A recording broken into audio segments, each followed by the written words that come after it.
Ayan, sige. Ayan, kindly allow the recording, no? Nare-record natin yung presentation natin, no? Gabi-gabi po para mabalikan, especially ng mga OFW natin, no? Hindi na ako nakapag-shout out. So bago Alright, Coach. Okay na po. Thank you. Take it away. Okay.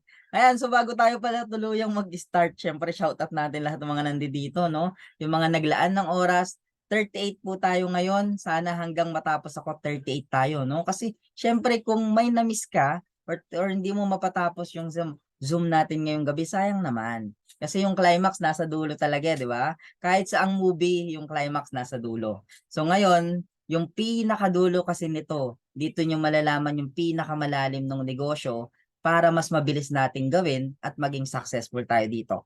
So ayos ba 'yon? Yan, mag-i-stay ako, no? Mag-i-stay ako hanggang matapos yung presentation. So shoutout tayo of course sa ating coach, Coach Patty Candole. Ayan, Sir Asis or John Matthew. Yan, shoutout po sa inyo.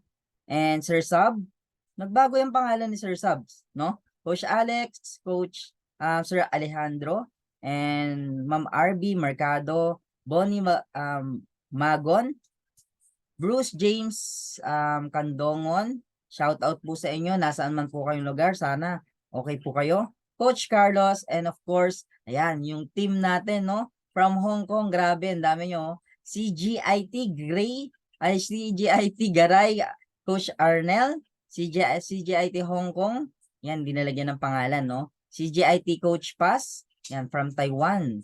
And of course, CGIT Coach Rain, ang ating leader po sa Hong Kong, no? Coach Alvin, Ma'am Fermina Sanyo, yan, Francine, Franklin Perez. Uy, pinsan ko, oh.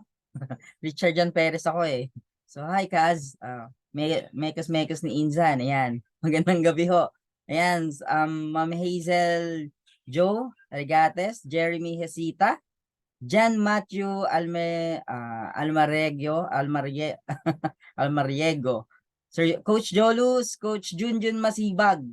Junjun pa nilagay mo, kilala ka ta. Coach Junjun Masibag and Ma'am Kesia Ryle and Coach Lalaine, Ma'am Marty, Ma'am Micaela or Mineta, Coach Odette Muba, yan, Prince Dolorito, and of course, Coach Rico, Coach Roldan Igos, Rosario Tiglao. Yan, shout out po sa inyo. Razel, Ma'am Razel, or ano? Uy, Satoshi Nakamoto. Siya ang nag-imbento ho ng Bitcoin. Ayan, nandito siya ngayon. Ayan. Sir Bal or Ma'am Bal, Ma'am Winnie, Laluan. Ang dami nyo, no?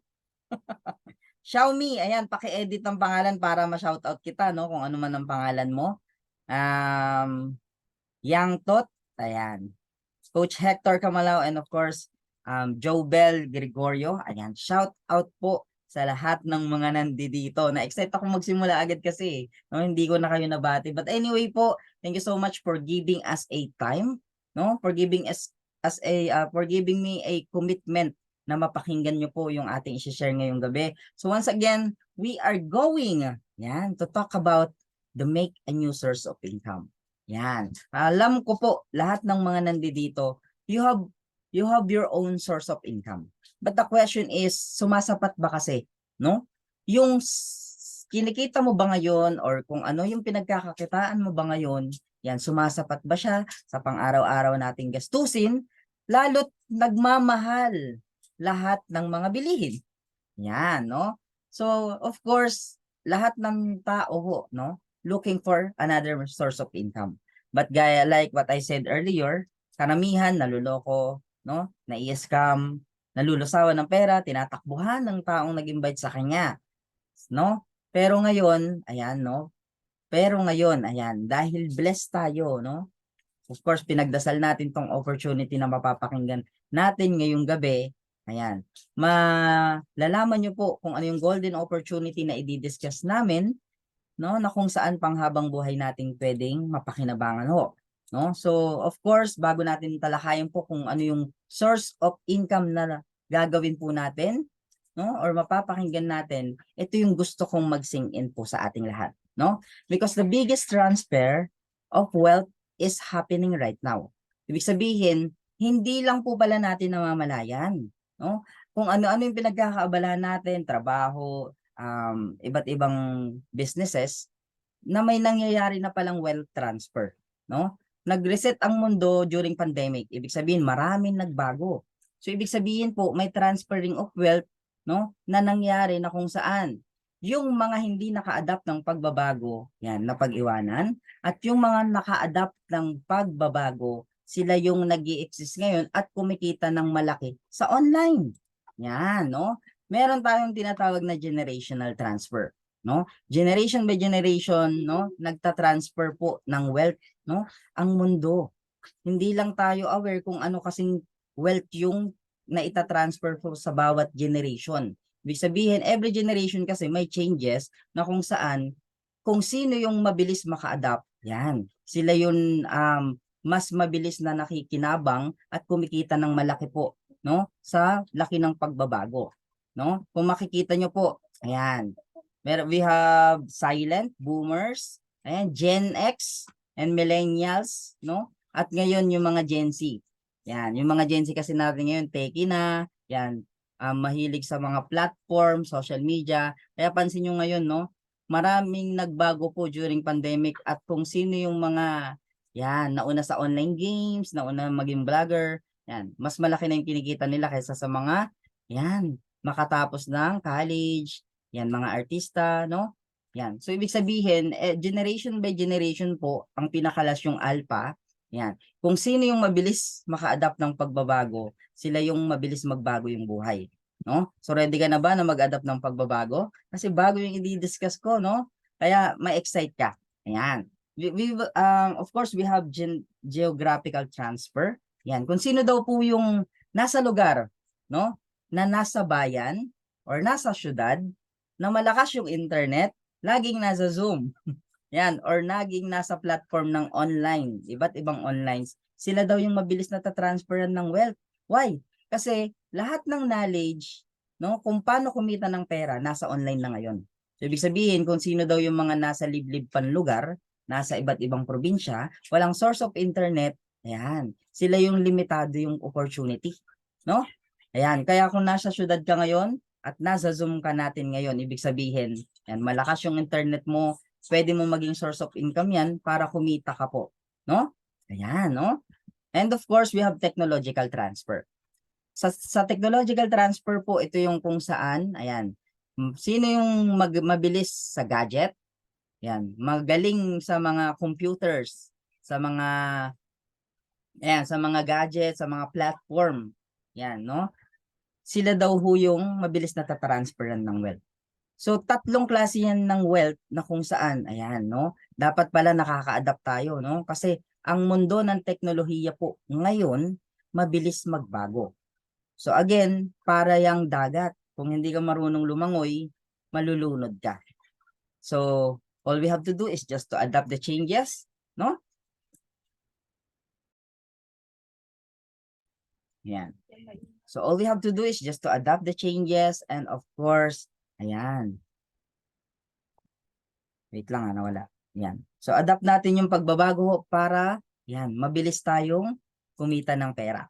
So, pandemic is the biggest transfer of wealth, no? Na nangyari po yan in the world history. Sabi dito, the smart ones double or triple times or 10 times their money. And those who do not go to adaptability online. Yan, sila yung nagiging mas mahirap pa sa mas mahirap. Because everything is in the online world, no? Ayan, those who are quick to adapt will have a good future in this new world while everyone goes bye-bye. Ayan. Bakit? Because ang labanan ho kasi dyan, everything is in the online. Ang pag-aaral, may online Zoom na, no? Online study na. Lahat ng pagkain na pwede mong orderin, nasa online na din. So, ibig sabihin, kung hindi ka pa ngayon nag-a-adapt, no? Na lahat ng transaction mo is nasa online na, mapag-iiwanan ka, no? So, the question is, are you ready, no? How are you positioning yourself? Yan, ready ka na ba? No? Ready ka na ba na i-position yung sarili mo sa mundo ng online? sa mundo po, no? Na kung saan, ayan, mabilis kumita ng pera. So iwanan natin yan, no? Kasi kapag once na naka-adapt ka, there is an online algorithm. Ibig sabihin, may mga naging successful na ho dito. Once na nag-adapt tayo, nag-decide tayo, yung nangyari sa kanila, possible din po na mangyari sa atin, no? They adapt the changes in the online world at naging successful po sila. Yumaman sila nang wala tayong kaalam-alam. So once we decide, yan, no, to grab this opportunity po na i-discuss namin, possible po na mangyari sa inyo yung nangyari po, no, sa mga successful natin, no, sa online world. So now, this is a new source of income na i-discuss po natin, no? In your new source of income na kung saan, ayan, talagang mabilis kumita ng pera. Pag tinrabaho mo, mas malaki yung ibibigay sa'yo. At pag sineryoso mo, ayan, yung result na gusto mo, no? Yung mga nawalan ng pangarap, maibabalik po yan dito, no? So, get ready po, no? Kasi ang unang pag-uusapan po natin is the conceptual age. Ito kasi yung mga source of income. We have to realize kung bakit kailangan natin mag-adapt ng pagbabago, no? Kasi kung hindi nga, mapag-iwanan tayo. Kasi kung kahit gaano ka kasipag, gaano ka katyaga, no? Maaga kang gumising pagkaaga-aga. Kung yan, no? Nasa agriculture age ka pa rin, yan. Ibig sabihin po, no? Kahit sobrang effort mo, yan, kulang yung, hindi sapat yung bayad sa'yo dyan, no? Yan yung kauna-unahan naging source of income po, no? Ng mga ninunuho natin. Pagtatanim po, no? Maaga pa lang nasa bukiran na sila, no? Para mag-ani ng palay, no? Magtanim ng palay, kaya nga magtanim ay hindi biro po, no? Pero walang choice po kasi yan yung kauna-unahan nating naging source of income noon, no? Maaga pa lang nasa bukiran ka na. Hanggang sa pangalawang industrial age po, no? Pangalawang age is the industrial age. Ito na yung may mga negosyante na nagtayo ng mga factory, no? Na kung saan nangangailangan ng manpower.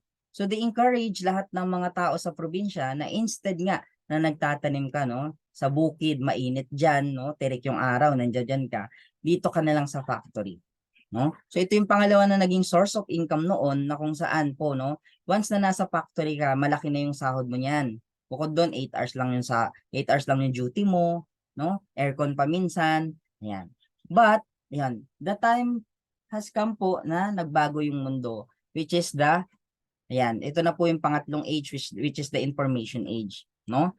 Ito na yung mga knowledge worker. Ibig sabihin, pagka nakapaghanap ka ng trabaho, may position ka na, managerial position, supervisor, no? Ibig sabihin po, pag maganda yung natapos mo sa age na to noon, no? Maganda na yung possible na maging trabaho mo, malaki yung kita mo compare sa first age at saka second age. And then, yan, nandiyan na po yung, ayan, the conceptual age, which is the creators. Ito na po yung era na kung saan po, no, maraming mga, ano na po, invention, no? Invention po nangangailangan ng manpower na kung saan po, no, yan, mas malaki na yung pasahod dito. Yan. Ibig sabihin, for example, sa ibang bansa, no, may mga malalaking factory na nangangailangan ng OFW. So they encourage yung mga tao sa iba't ibang bansa, no, para magtrabaho sa malalaking factory na yan, mas malaki na kasi yung sahod diyan. No, that's why on that era po, yan, ito yung age na kung saan, no, na kung saan existing siya hanggang ngayon, no? Kaya ho itong era na to, yan, naisip ng mga magulang natin na magsakripisyo po sa ibang bansa, no? Na kung saan po, no, nagsakripisyo sila sa ibang bansa kasi mas malaki yung sahod, no, para mapagtapos nila yung mga anak nila sa pag-aaral. Why? Kasi alam nila sa age ng information age na kapag nakapatapos nila yung anak nila ng pag-aaral, maganda yung pwedeng maging trabaho, no? So they sacrifice on the conceptual age po, no, na mga ibang bansa kasi mas malaki yung, ayan, sahod po. But yan, the world is changing po. We are on the fifth age po, which is the digital age. Ibig sabihin po, no, hindi na lang sapat kasi ngayon na nakagraduate tayo, maganda yung kurso na natapos natin, or pagiging OFW po yung pwedeng maging source of income natin na malaki. Because during pandemic po, yan, nasa age tayo ng digital age. Ibig sabihin po, Yan. Sa age ng digital, sa age po ng 5th generation po, ayan. During pandemic po, maraming kumita online, no? Hindi lang dahil maraming nawalan ng trabaho, maraming walang pinagkakitaan, they saw the potential po ng mga platform online na may nag-live selling, 'di ba? May nag-online selling, may naging vlogger, yan. Naging source of income po nila ngayon yung yan.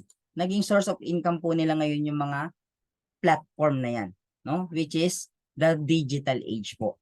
But, yan, we are entering at the robotic age. Ibig sabihin po kasi dito, no, nalaman natin na may mga kumita na sa online.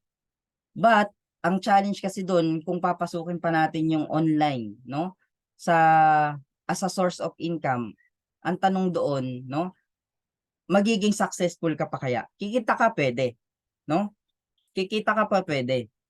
Yung mga nauna dito, no, gaya niyan, sila Ivana Alawi, sila Rapi Tulfo, yan mga sila Kong TV, mga literal ho yan na mga vlogger na nauna ho sa mundo ng pagbablog. Kumita ho sila.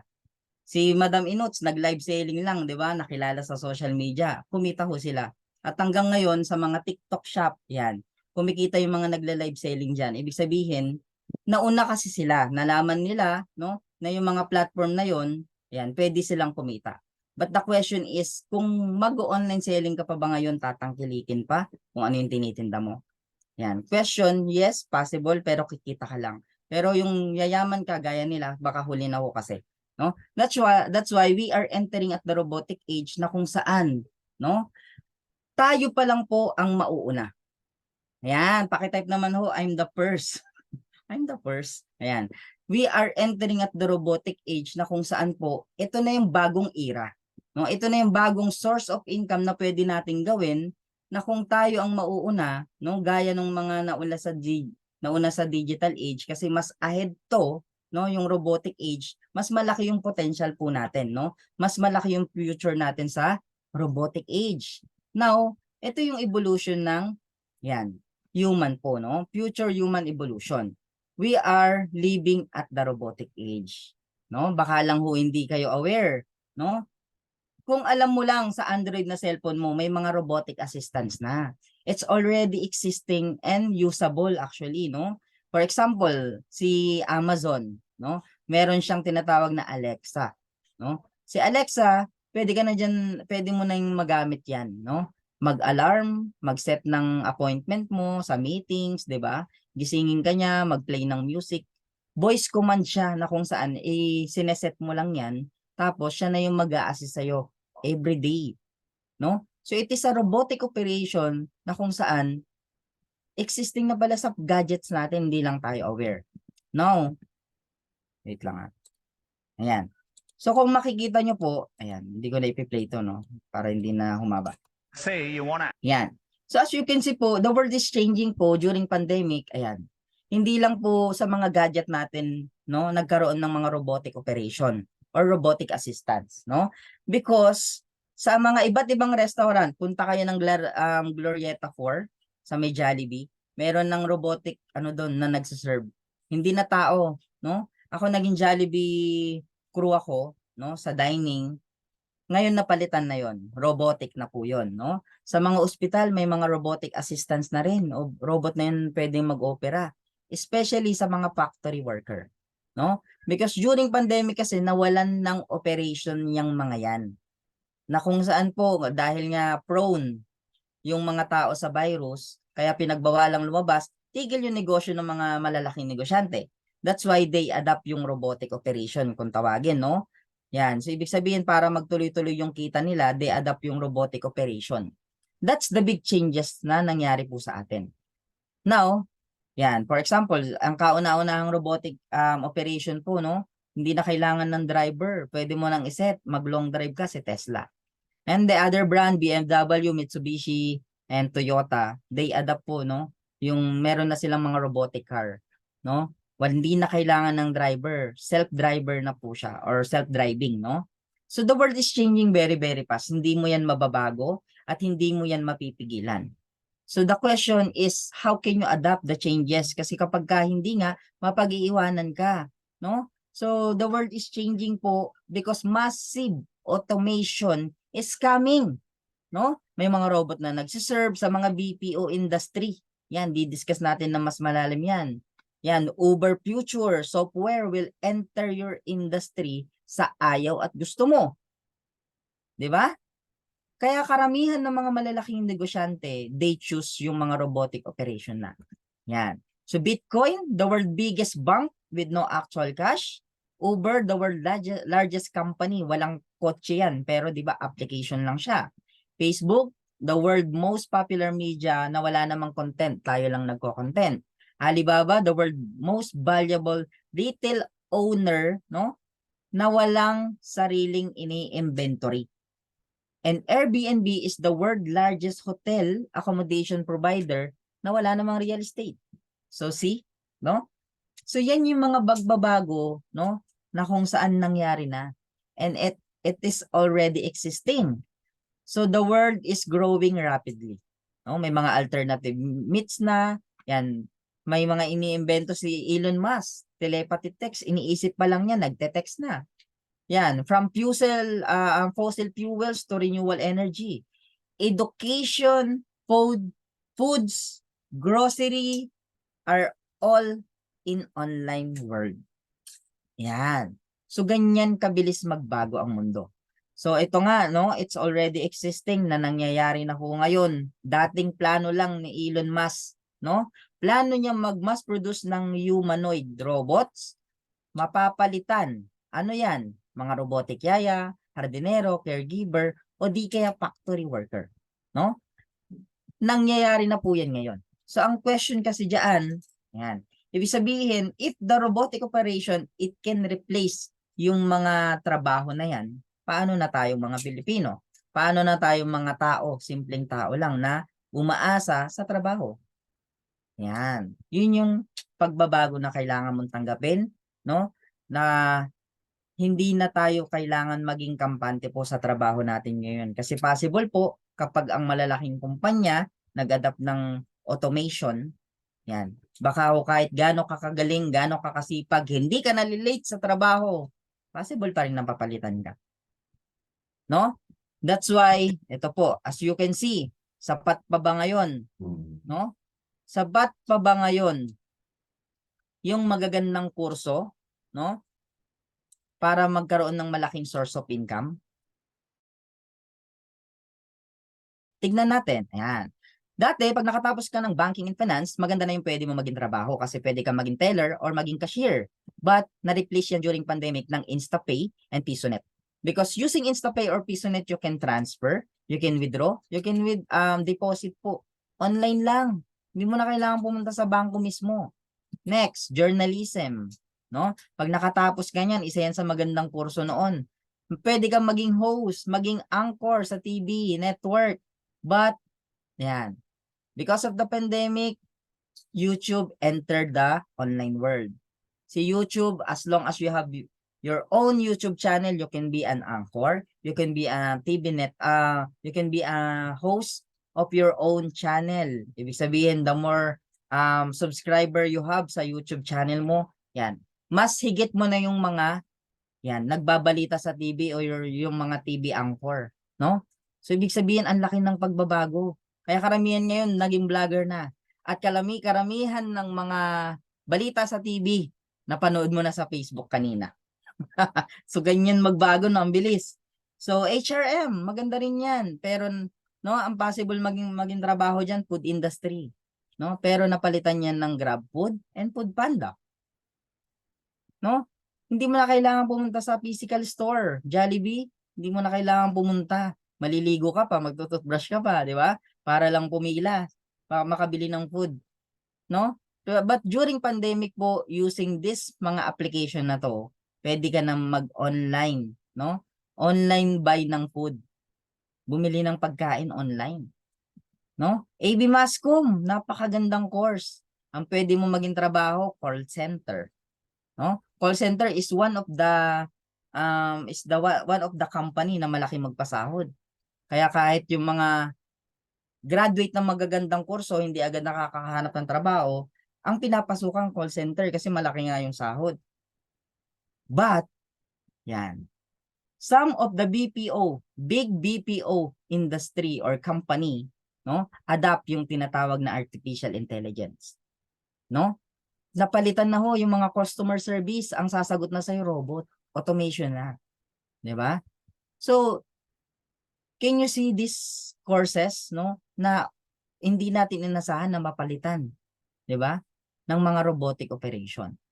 So ngayon, question, sapat pa ba na nakagraduate ka ng magandang kurso, 'di ba? Para kumita ka ng malaki? Baka kahit maganda yung natapos mo, yan, napalitan na yan ng mga robotic operation pagdating na araw. Kaya kung ang tanging solution mo lang, no, or ang tanging source of income mo lang trabaho, no, during pandemic po, maging lesson learned sa atin, maraming nawalan ng trabaho kasi maraming company na nagsara. No, maraming company nagsara at karamihan hindi inasahan na mabawas sa trabaho. So dahil yun lang yung source of income nila, yun, wala silang trabaho, wala silang income. That's why based on the Statista record, no? Yan, pumalo ho ng 547.6 million yung napunta sa poverty level. Ibig sabihin, mahirap na, mas lalong naghirap kasi walang source of income. Yan. Kaya karamihan po during pandemic ang naging source of income online, no? So ngayon, ang naging source of income nila online. Dating seaman, no, nagtinda sa harap ng bahay ng mga nagtinda sa harap ng bahay, nagtinda sa mga online shopping, no, during pandemic. So maganda naman ho kasi talaga ang online, no? But the question is, kung yan pa ba ang gagawin mo ngayon, yan, ibig sabihin uubra pa ba yan ngayon? Question, ayan. Let's say nag-start ka pa rin, decided ka pa rin na mag-online shopping, 'di ba? I mean mag-online selling. Ang tanong kasi diyan, ano yung bibenta mo, 'di ba? Ano yung mga product na alam mong tatangkilikin ng tao? Kasi kailangan unique yung mga product na ibebenta mo para matangkilik yan ng tao, no? Which is either sapatos o kung ano-ano yung mga pwede mong ibenta naman, pwede naman yan, no? But the question is, may mga disadvantage na kasi yan. Kasi may mga nanloloko na kasi sa online. Kaya minsan kahit na legit naman yung product mo, nadadamay ka. Kasi may mga nangi-scam, no? Nag-order ka, ang dumating sa'yo, dineliver sa'yo, bato na malaki. 'Di ba? So nakalagay ho dito, ito yung mga disadvantage kung mag-online selling ka. Hindi mo nakikita ng personal yung product, sa picture ka lang magbe-base. Aantayin mong dumating yung item sa'yo. Nakapasok ka na sa trabaho, di ba? Chances of mishandling while shipping delivery. Di ba? While shipping deliveries. Malaki, di ba? Baka kung babasagin yung in-order mo, basag na pagdating sa'yo. Malaki yung shipping charges, walang online security. Kasi nga, 'di ba? Pag nag-order kayo, nagbe-base lang kayo sa comment section kung legit yung item, 'di ba? Kung totoo yung nasa picture. So hindi ka pa rin sigurado kasi baka yung video doon, 'di ba, hindi totoo. So maraming mga disadvantage na kasi kapag ka online selling yung gagawin pa rin natin. Now, 'yan. Kaya kapag ka nag-alok ka online, walang bibili sa'yo. Minsan sinisin ka na lang, sumasama yung loob mo, kahit anong hi, how are you, kamusta ka, ayan, wala nang pumapansin sa'yo. Kasi karamihan po nga sa online, di ba, risk na siya. Bukod doon, too much competition. Di ba? Maraming item na pwedeng, na binibenta na sa online ngayon. Anything mabibili mo na sa online. So ngayon, ano yung pipiliin mong item para mas kumita ka ng malaki? So medyo challenging na, 'di ba? Hindi na rin siya ganoon kaganda. So now, yan. Why trading is the best business in the world? Ayan. Kaya ito na po yung gusto naming i-discuss sa inyo, no? Lahat kasi ng mga source of income na pwede nating kitain, may disadvantage na. So bakit trading ngayon ang pinaka-the best na business sa buong mundo? Ayan. Number one is hindi yan kasi affected ng pandemic, hindi yan affected ng economic recession, at at kaya mong gawin kahit nasa bahay ka lang. Okay? So napakaganda ng trading, kaya kung nalaman nyo, no, yung kakilala mo naging trader lang, naging milyonaryo, yung kakilala mo, no, ang laki ng kinita sa isang buwan. Trading ho kasi yon, no? Ayan, wait lang ho ah. Hindi pala nakasaksak yung charger ko. Saksak ko lang.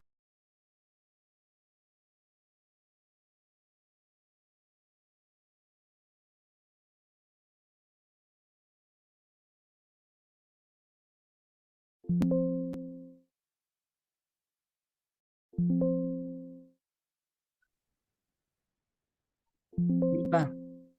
Saksak mo na nga lang po. Ay.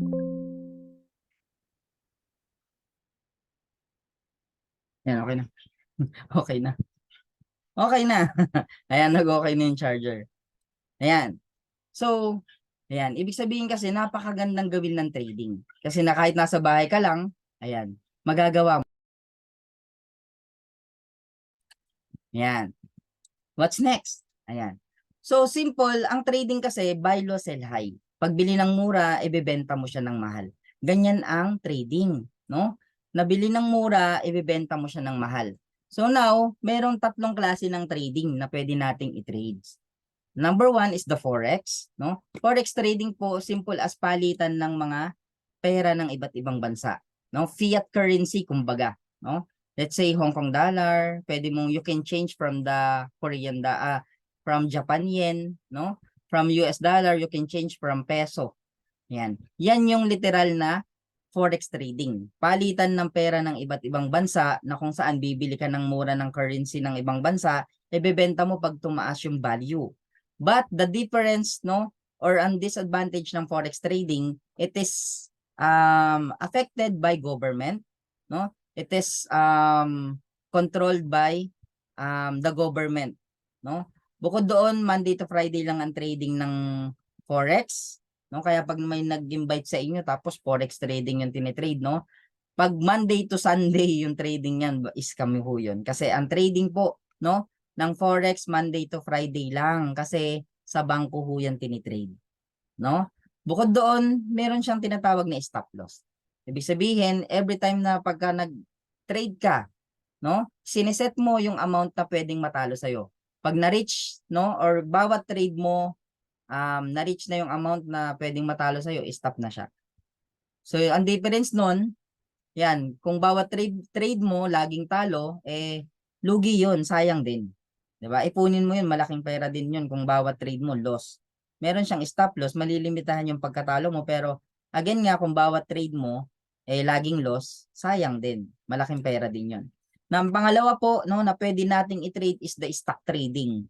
Ito yung pagbili ng iba't ibang shares of stocks, gaya ng Jollibee, PLDT, DMCI, no? Ang problema lang ho dito, it is controlled by the company, no? It is controlled by the major shareholder. At hindi mo 'yan mapapakinabangan, no, ng short term. Ibig sabihin kasi maturity yung inaantay mo dito. Nabili mo 'yan ngayon, no? Aantay yung maturity niyan 10 to 15 years. So, hindi mo siya maiwi-withdraw agad-agad pagka stock trading yung iti-trade mo. Now, what is the best trading po? Yan. Crypto trading, no? Crypto trading po it is a digital asset, no?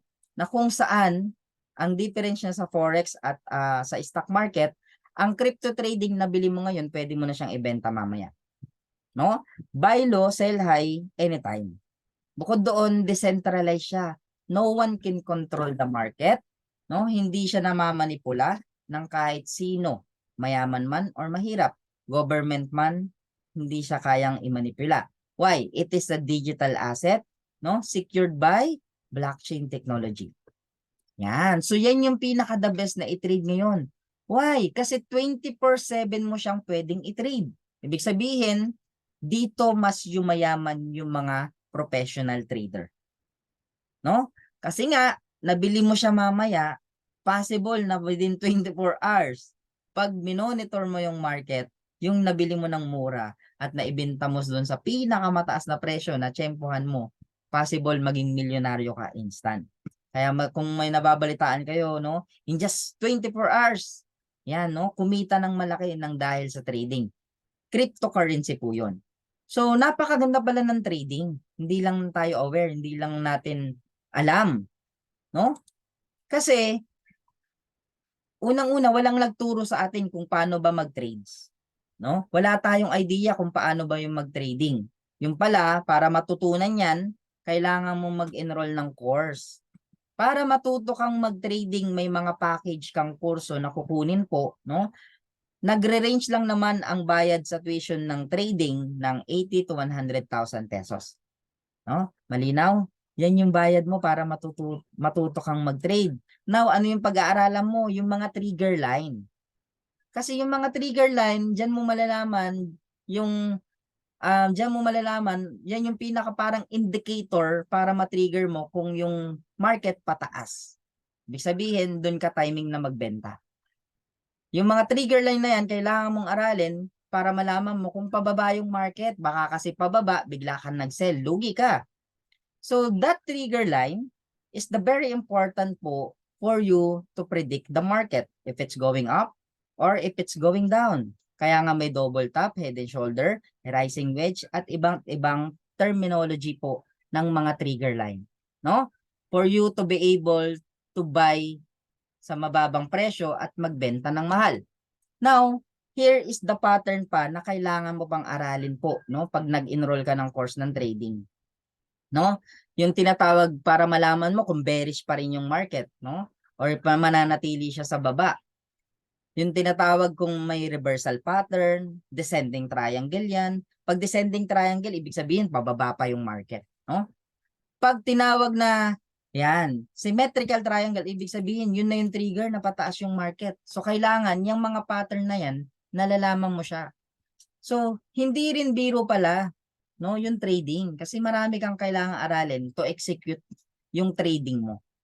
Yung mga candle chart kailangan mong aralin yan, no? Para malaman mo kung bull flag na, cup with handle, yan, marami kang pattern na kailangang basahin. That's why the very important kung manual trader ka, yung tinatawag na portfolio. Ibig sabihin, meron kang from the history, no? Nagalaw ng market na tinitrade mo. Yan, no? Kaya importante po yung portfolio. Kasi kung di ka marunong mag-portfolio, malulusaw talaga yung pera mo pag trading yung gagawin mo, no? Pag manual. So, hindi rin pala biro yan. Let's say nag-enroll ka pala, nagbayad ka ng mahal na kurso, tapos ang problema kasi yun kung paano mo na i-apply sa sarili mo. Why? Because here is the kind of market na i-analyze mo. No? Ganyan kalala. Ganyan siya kasakit sa ulo kapag ima-manual trade mo. Kasi, pag ikaw na yung mismong actual na nag-buy and sell, confused ka. Confused ka kung right time mag-buy, right time mag-sell. That's why mix of emotion yung unang mararamdaman mo pag beginner ka, no? Kaya nga hindi ho basta-basta. Actually hindi lang ho ang kapital ho or puhunan sa trading is yung pera. 20% lang ang pera. 80% yan, yung physical condition mo, emotionally condition mo yung importante. Why? It's because connected yung feelings or emotions. Minsan kinakabahan ka, minsan overconfidence ka. Pag overconfidence ka, akala mo tataas pa, biglang bumaba pala. Yari ka na. Pag bawat trade mo, kumikita ka, nag-execute ka, kumikita ka, greedy ka naman. So that kind of mixed emotion is hard to control. That's why karamihan nga nung mga manual trader, yan, emotional sila, natatalo or na unti-unting nalulusaw yung pera nila. Bukod doon, yan, yung fear of missing out. Nagpapadala sa mga, dahil ayaw maiwan, no? Sa trend. Parang kahit hindi naman inaral, sige, pasok dito, pasok doon. Kahit wala namang sapat na idea. So that's why, kayo na 44 na nandito, ang kagandahan, no? Dahil maganda nga ang trading. Gusto nating gawin ngayon, no? Ang kagandahan po niyan, para mas, yan, ma-excite ka, yan, no?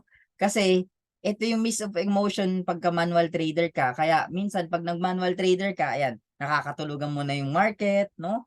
Alam nyo ba, may kwento, no? Isa sa vlogger yon from, I think, Korea. In just 24 hours, na-liquidate yung pera niya. Kasi nakatulugan niya yung market. Ang na-loss sa kanya, nasa 1.6 million. Laki nun. Although sabi niya, kinita niya na yon sa trading din, pero nangihinayang siya kasi malaking amount pa rin yun. no? So mahirap din pala siya kahit na nag-enroll tayo ng course kasi pag actual na nga ang hirap i-control ng emotion kapag ka syempre pera mo yung natatalo eh. Pag unti-unting nauubos yung pera mo, 'di ba? Emotional ka ngayon. So bukod doon, 'di ba? Pagka natalo ka, gusto mong bumawi agad eh. Yun yung problema, kaya lalo ka natatalo. So napakahirap. So the good thing po about what we are introducing po sa inyo, hindi nyo na kailangang danasin yan, no? Hindi nyo na kailangang mahirapan na i-predict yung market, i-monitor, i-analyze, no? Kasi we are going to use a robotic operation. Ayan, pa-heart react naman, no? Kasi hindi mo na mararanasang mag-monitor, mag-analyze ng market, di ba? Kasi ang gagamitin na natin ngayon is yung robotic operation.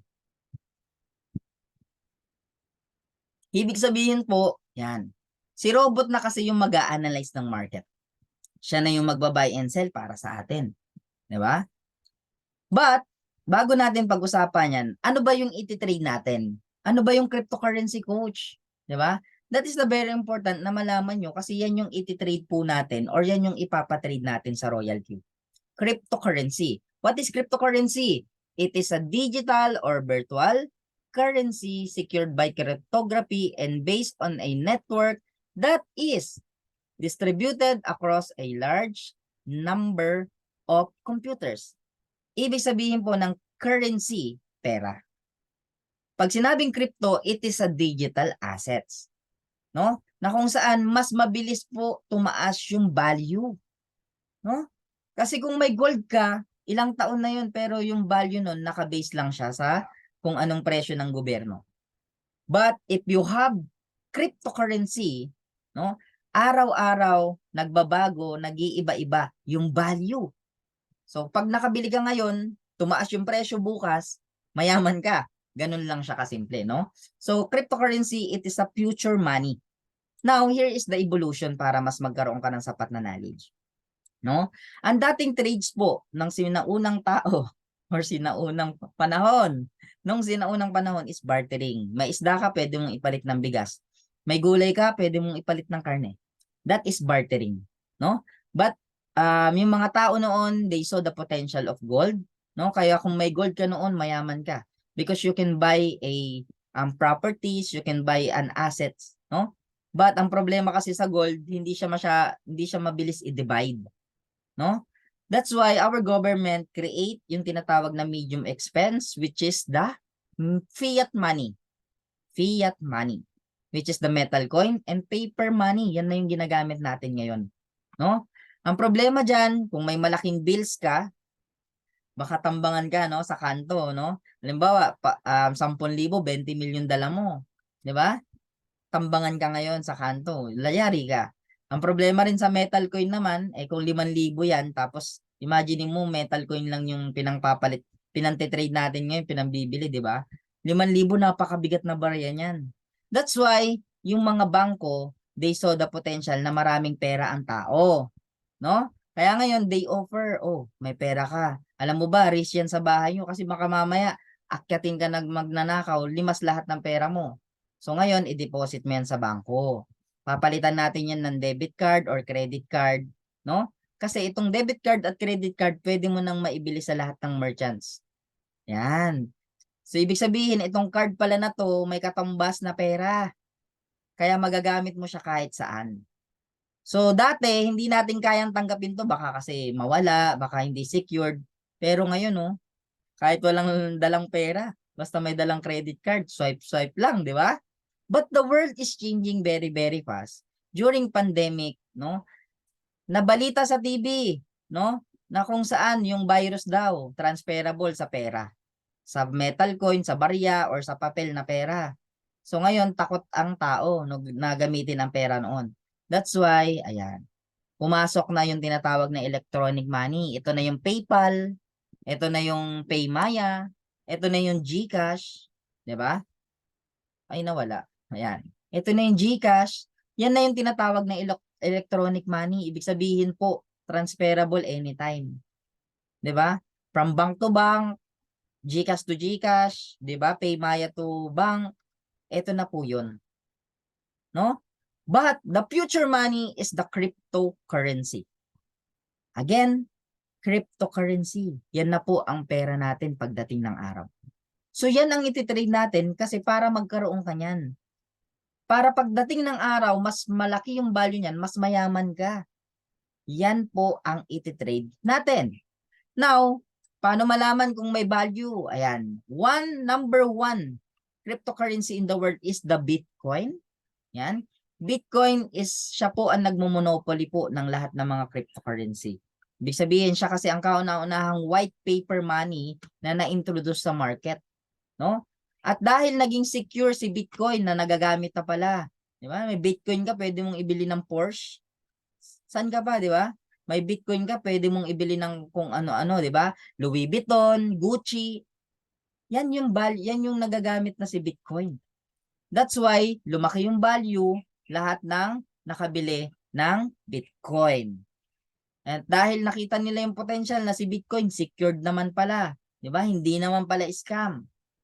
Kaya naglabasan yung maraming iba't ibang cryptocurrency. So we have I think 1,000 plus cryptocurrency. Tama ba? Or 5,000 plus na cryptocurrency in the market, no? Na kung saan po pwede mong bilihin yung mga yon ng mura at ibenta mo ng mahal pagdating ng araw. But we highly suggest ang piliin nyo at least nasa top 20 na mga cryptocurrency.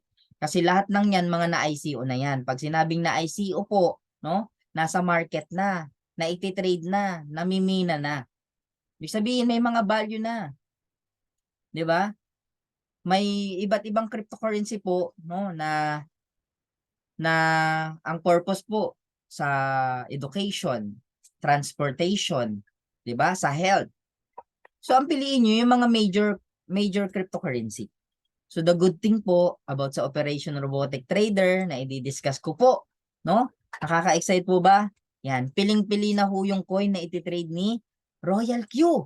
Yan. Kung makikita niyo po dito po, no? Ang total value ng lahat ng cryptocurrency pumalo ng 50%, no?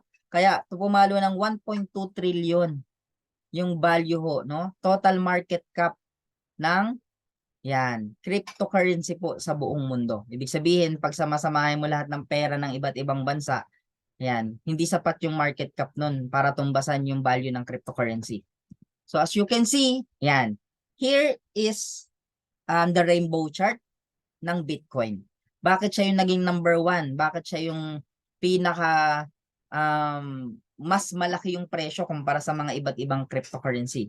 So as you can see po, lahat ng era na nangyari, no? Walang ibang pinuntahan yung value ni Bitcoin kundi tumaas yung value ng Bitcoin, no? Walang ibang pinuntahan yung value ng Bitcoin kundi tumaas yung presyo. 'Di ba? From $0.01 naging $10 yan hanggang naging $10 yan on the Pioneers era. Itong Pioneers era, ito yung wala pang nakakaalam gaano. Mangilan-ngilan pa lang, 'di ba? So, yung mga nakabili from $0.1, pumalo yan ng $10, mayaman na sila sa era na yan. But, no, on the second halving or pangalawang pag-distribute ng Bitcoin, no, yan yung speculators era.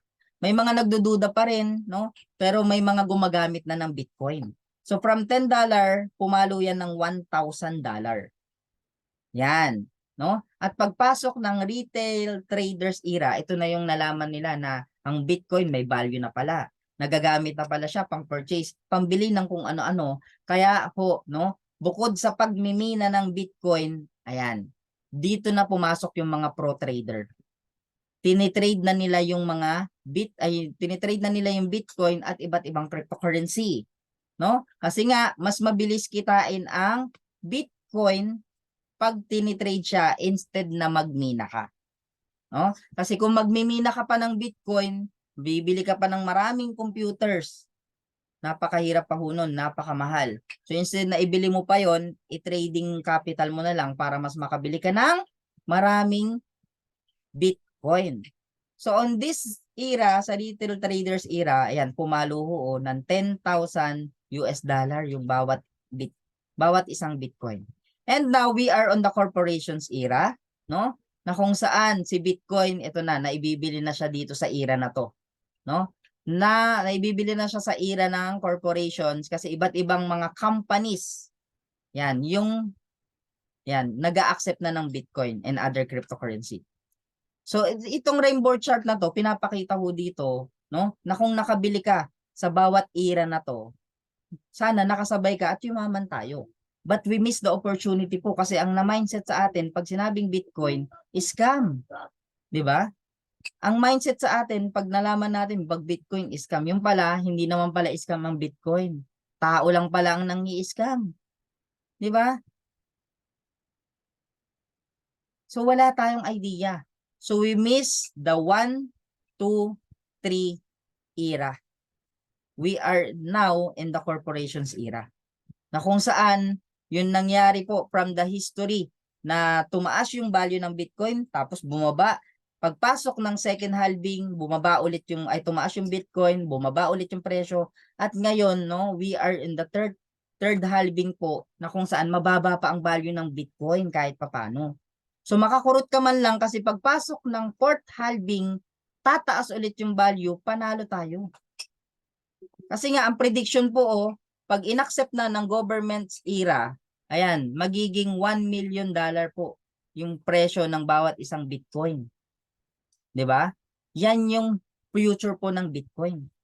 So ngayon, scam pa ba si Bitcoin? Hindi ka pa ba mag-a-accumulate? Nako, 'di ba? Late na ho yan pag next year pa kayo nag-decide. So ngayon po ang tamang panahon kasi nasa mababang presyo pa at ang prediction, it's going to surge yung price ni Bitcoin pagpasok ng halving year, fourth halving year by next year. Now, paano ka ngayon mag-accumulate ng crypto? Ngayon, at para mas mapaniwalaan mo, no, na may mga corporations na tumatanggap ng crypto, 'di ba? Na kung nalaman mo lang may Bitcoin ka pala noon, no, kauna-unahan nag-accept ng Bitcoin at cryptocurrency si Microsoft. Pag may Bitcoin ka noon or other cryptocurrency, pwede mo nang ibili ng mga major product niya. Hindi lang natin alam. 'Di ba? Ano-ano pa mga company? Ayan if you have Bitcoin or other cryptocurrency, Citibank, one of the largest bank in the world. They accept cryptocurrency, makakabili ka na ng mga digital assets ni Citibank. Sino pa? Union Bank. No? Did you know that Union Bank has ATM Bitcoin? Yes, tama ho ang narinig nyo po. Union Bank sa Makati, 2 branch yan. Sa Ayala at sa Paseo, they have their own Bitcoin ATM kung tawagin. Na kung saan, punta ka doon. Mag-buy and sell ka ng Bitcoin doon. Yan. So, hindi pa namin napupuntahan yan actually, pero yung sa Hong Kong, ayan, napuntahan na namin.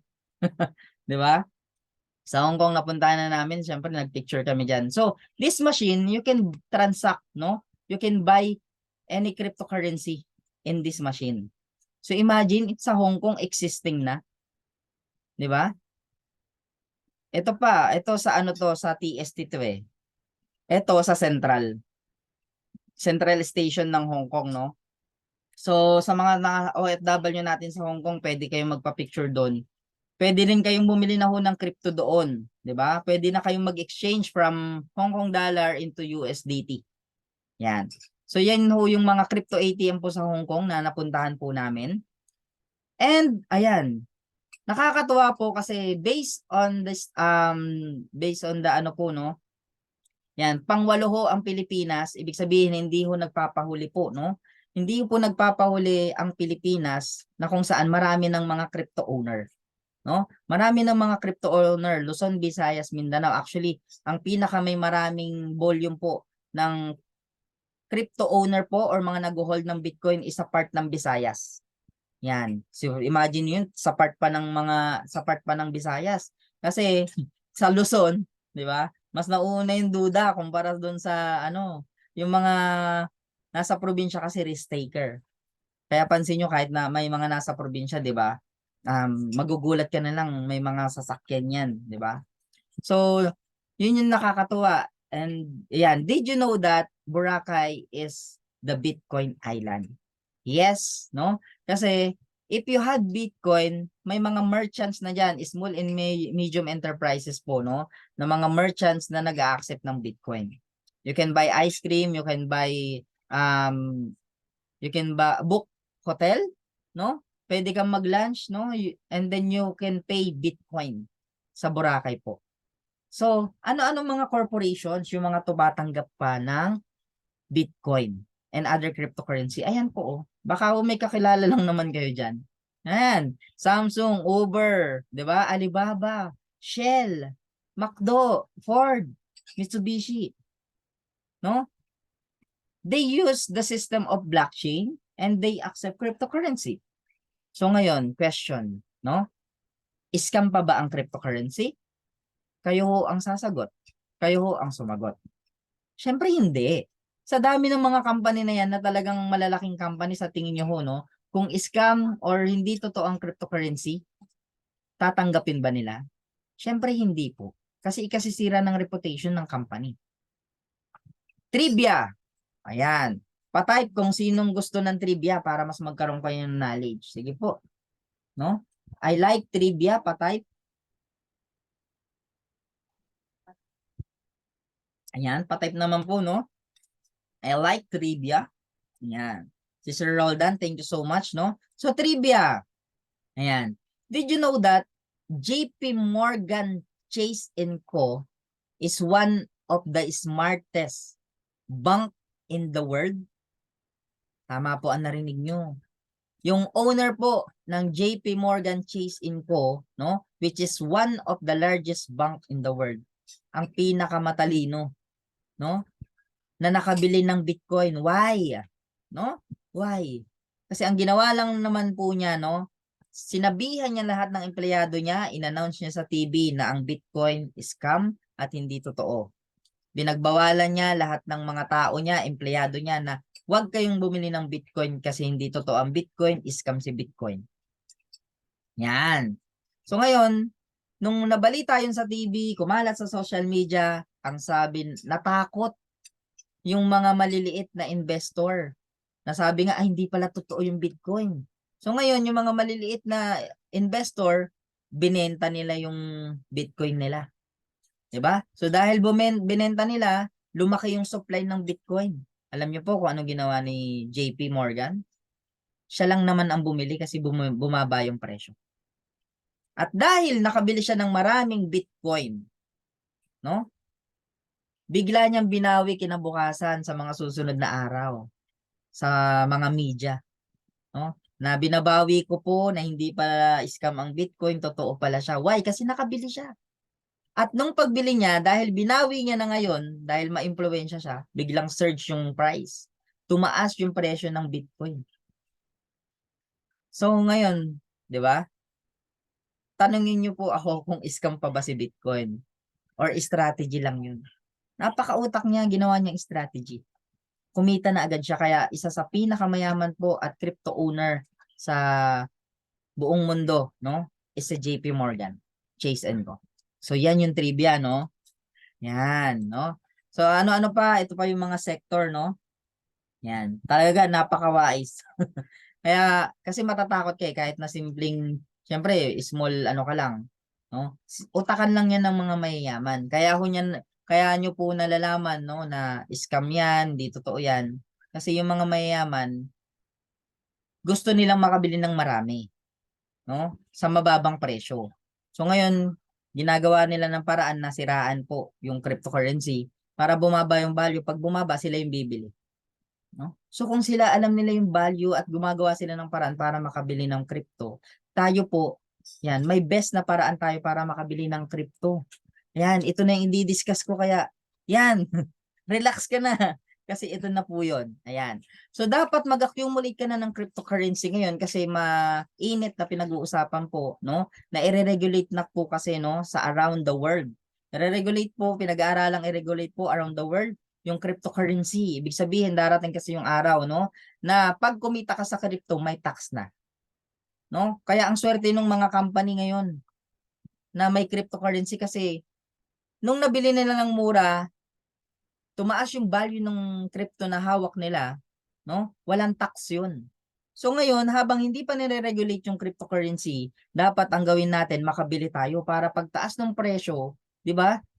Sarili nating kita yun. Lahat ng kita natin sa crypto, atin, walang tax. Di ba? Kasi pag niregulate yan, instead na 1 million yung buong kita mo, dahil taxable na, naging 800,000 na lang. Sayang yung 200,000. Yan, no? So, paano ka ngayon mag-a-accumulate ng crypto?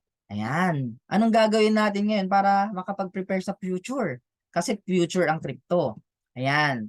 We need to accumulate and generate more Bitcoin and cryptocurrencies. Ayan. So, welcome to the future, no? Because we are going to use the new generation trader, which is Royal Q. Ayan, no? So, we have two ways kay Royal Q, no? Para makapag-accumulate tayo ng crypto or maka-earn tayo ng mas maraming Bitcoin and other cryptocurrency. Number one is the AI trading. Ibig sabihin, no? Mag-subscribe ka lang sa Royal Q, may capital ka, you can earn from your own capital trading. But we have two option, which is the subscription business. Ibig sabihin, mag-subscribe ka kay Royal Q if you share si Royal Q sa mga kakilala mo na nagti-trading at nai-stress, sumasakit yung ulo kasi manual trading yung ginagawa nila, share mo si Royal Q kasi i-automate ni Royal Q yung trading nila. Now, on that way, no, na pag shinare mo si Royal Q, may kikitain ka separately. Ayan, no? So here is the features ni Royal Q. Pagka nag-download kayo ng Royal Q, mamaya kunin nyo yung link ng mga taong nag-invite sa inyo para makapag-download na kayo. Ayan, ito yung pinaka-features niya, i-discuss na natin. So Royal Q is the secure, no, and safe, no, AI trader na ikino-connect sa mga bangko ng crypto. Ibig sabihin po, kasi nga cryptocurrency, yung iti-trade natin at i-accumulate natin, syempre, dapat sa bangko ka ng crypto magti-trade. No? Dapat sa bangko ka ng crypto magti-trade. Hindi sa tao-tao lang. No? Hindi yung magpapatrade ka sa tao, mai-scam ka. Tandaan mo, ang totoong trading sa bangko nangyayari. Bangko ng crypto. At hindi sa tao. No? So si Royal Q is the safe and secure, no, robotic trader na ikono-connect sa mga bangko, no? Para instead nga, no, na sa bangko ka nagte-trade, ikaw yung nagba-buy and sell diyan, nagma-manual na mag-monitor, mag-analyze ng market, iko-connect lang natin si Royal Q, no, magso-subscribe tayo, iko-connect natin siya sa bangko. Now, we have 800 plus na bangko ng cryptocurrency.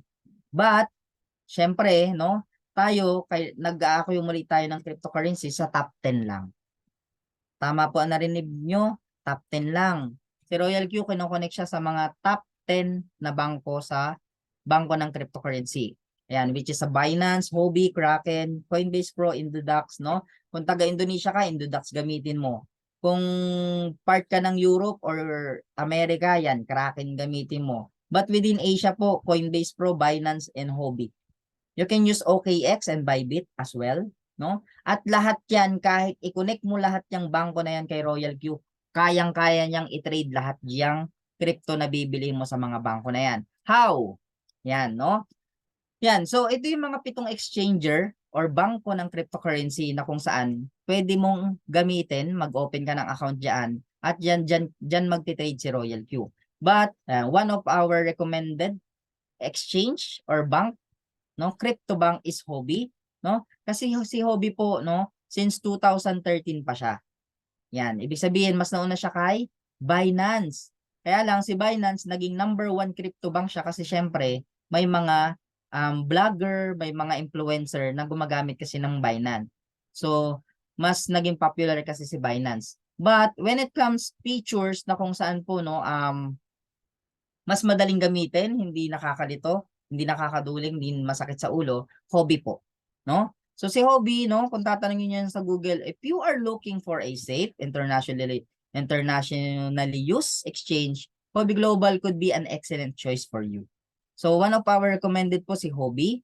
Yan. So pwede niyong gamitin. Kung may Binance ka, yun na yun, pwede naman. And we have, ayan, our registration sa ng Royal Q po, no? Yan, we have our registration from California, USA, si Royal Q. Yan. So, as you can see po, si Hobby minsan nagre-range siya ng top 3, top 2, top 5, top 6, depende sa volume of trades na nangyayari sa CryptoBank. Yan. Yan. Yan. So ngayon, ano ba yung kagandahan kay Royal Q? Bakit siya tinatawag na the best? No? Kasi, ito na po yung sinasabi ko po kanina na kung saan po, hindi ka na kasi mamimili ng mga coin na gusto mo. Hindi ka na mahirapan na baka mawala yung coin na ititrade mo kasi si Royal Q, ang kagandahan sa kanya, piling-pili ho yung mga coin na tinitrade niya. Ibig sabihin na ICO na. Kumbaga sa mga kumpanya sa Pilipinas, para ng yung mga coin na yan, para ng San Miguel Corporation, PLDT, Ayala, DMCI, etc. Para siyang ganon. So may marami siyang cryptocurrency na tinitrade pero yan, mga stable na. Ibig sabihin, bumaba man yung value, hindi na mawawala. Ganyan kaganda si Royal Q.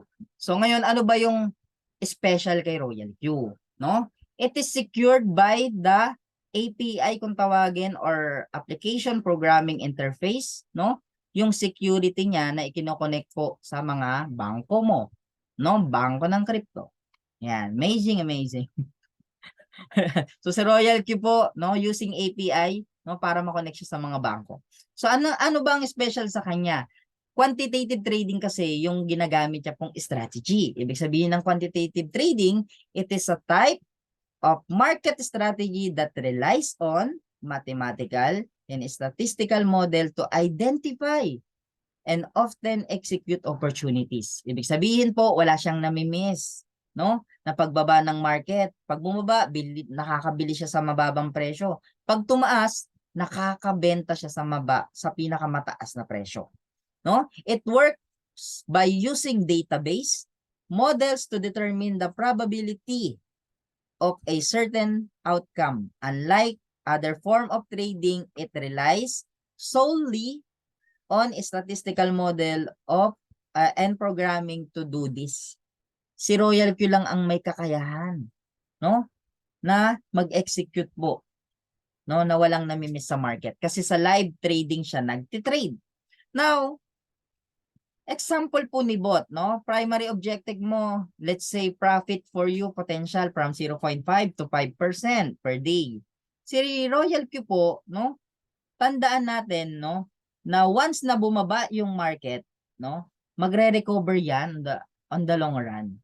Hindi yan mananatili sa pagbaba. Dahan-dahang tataas yan. That's the reality of the market. Walang diretsong taas. Dahan-dahan yan. So yan yung opportunity na ini-execute ni Royal Q na sa bawat dahan-dahan niya na pagtaas, kumikita ka na dyan. No? At the more na mas yan, volatile yung market or malalaki yung movement, no? Yung candle chart na tinatawag. Ibig sabihin, no? Bumaba ng ilang percent, kaya niyang i-trade. Tumaas ng ilang percent, yan. Kaya niyang mag-profit. Ibig sabihin po, basta volatile yung market, pababa man yung market, design si robot para kumita ka. Yan, hindi niya naantayin na kung ano yung tinaas, di ba? Aantayin niya pa yun, hindi na. The more na mas bumaba, kahit nabababa pa yung market, kumikita ka na. So volatility is good sa kanya. Now, if you compare sa manual, magte-technical analysis ka pa kasi magbe-base ka sa news, may emotion ka. But on the bot, yan, it is based on live trading, no emotions. Quantitative trading, may mga parameters tayong sineset para mas profitable yung trading ni Royal Q. Now, yan. Assuming ang profit na gusto mo, 20%. Si Royal Q, hindi niya gagawin na aantayin mag 20%. Sa manual trading kasi aantayin nila yan eh. Na kung ang desire nilang profit 20%, aantayin nila na mag 20%. Hanggat hindi nagte 20%, hindi sila magte-trade. Pero si robot, ang gagawin niya para kaya nga walang namimiss kasi every trade niya, ini-execute niya 1% palagi. So ibig sabihin, kung bawat trade niya or execute niya 1%, yan. 1% multiply by 20 times, kung 20 times siyang nakapag-execute ng 1% equals 20% yun. Tama? No? So nag-execute siya pa isa-isang 1%. Yan, ibig sabihin, mas accurate yung trading niya. na araw-araw posible kang kumita talaga. Now, dahil dyan, ang kagandahan pa kasi kay Royal Q, 24/7 siyang nagtitrade para sa atin. Ibig sabihin, tulog ka na, nagtitrade pa si Royal Q para sa'yo. Kaya super intelligent siya. Now, paano ba yung trades na ginagawa ni Royal Q, coach? No? Ito po yun. Ang ginagawa pa ni Royal Q, pag tumaas ng 1%, no, yung market, aantayin niya pa kung tataas pa ulit yung market. Pag tumaas siya ng 1.3%, yan. Ibig sabihin, standby yung bot kasi iti-trigger niya yung market kung pataas pa or pababa na. Paanong standby? Pag na-trigger niyang pababa, no? Na-trigger niyang bumaba ng 0.3%, magsisell na siya, no? Para may 1% ka ng profit. Malinis na. Ganyan mag-execute subot, no? Bakit hindi pa siya nag-sell dito? 'Di ba? Kasi nga baka tumaas pa. So bakit nag-standby lang siya dito? Kasi nga baka tumaas pa.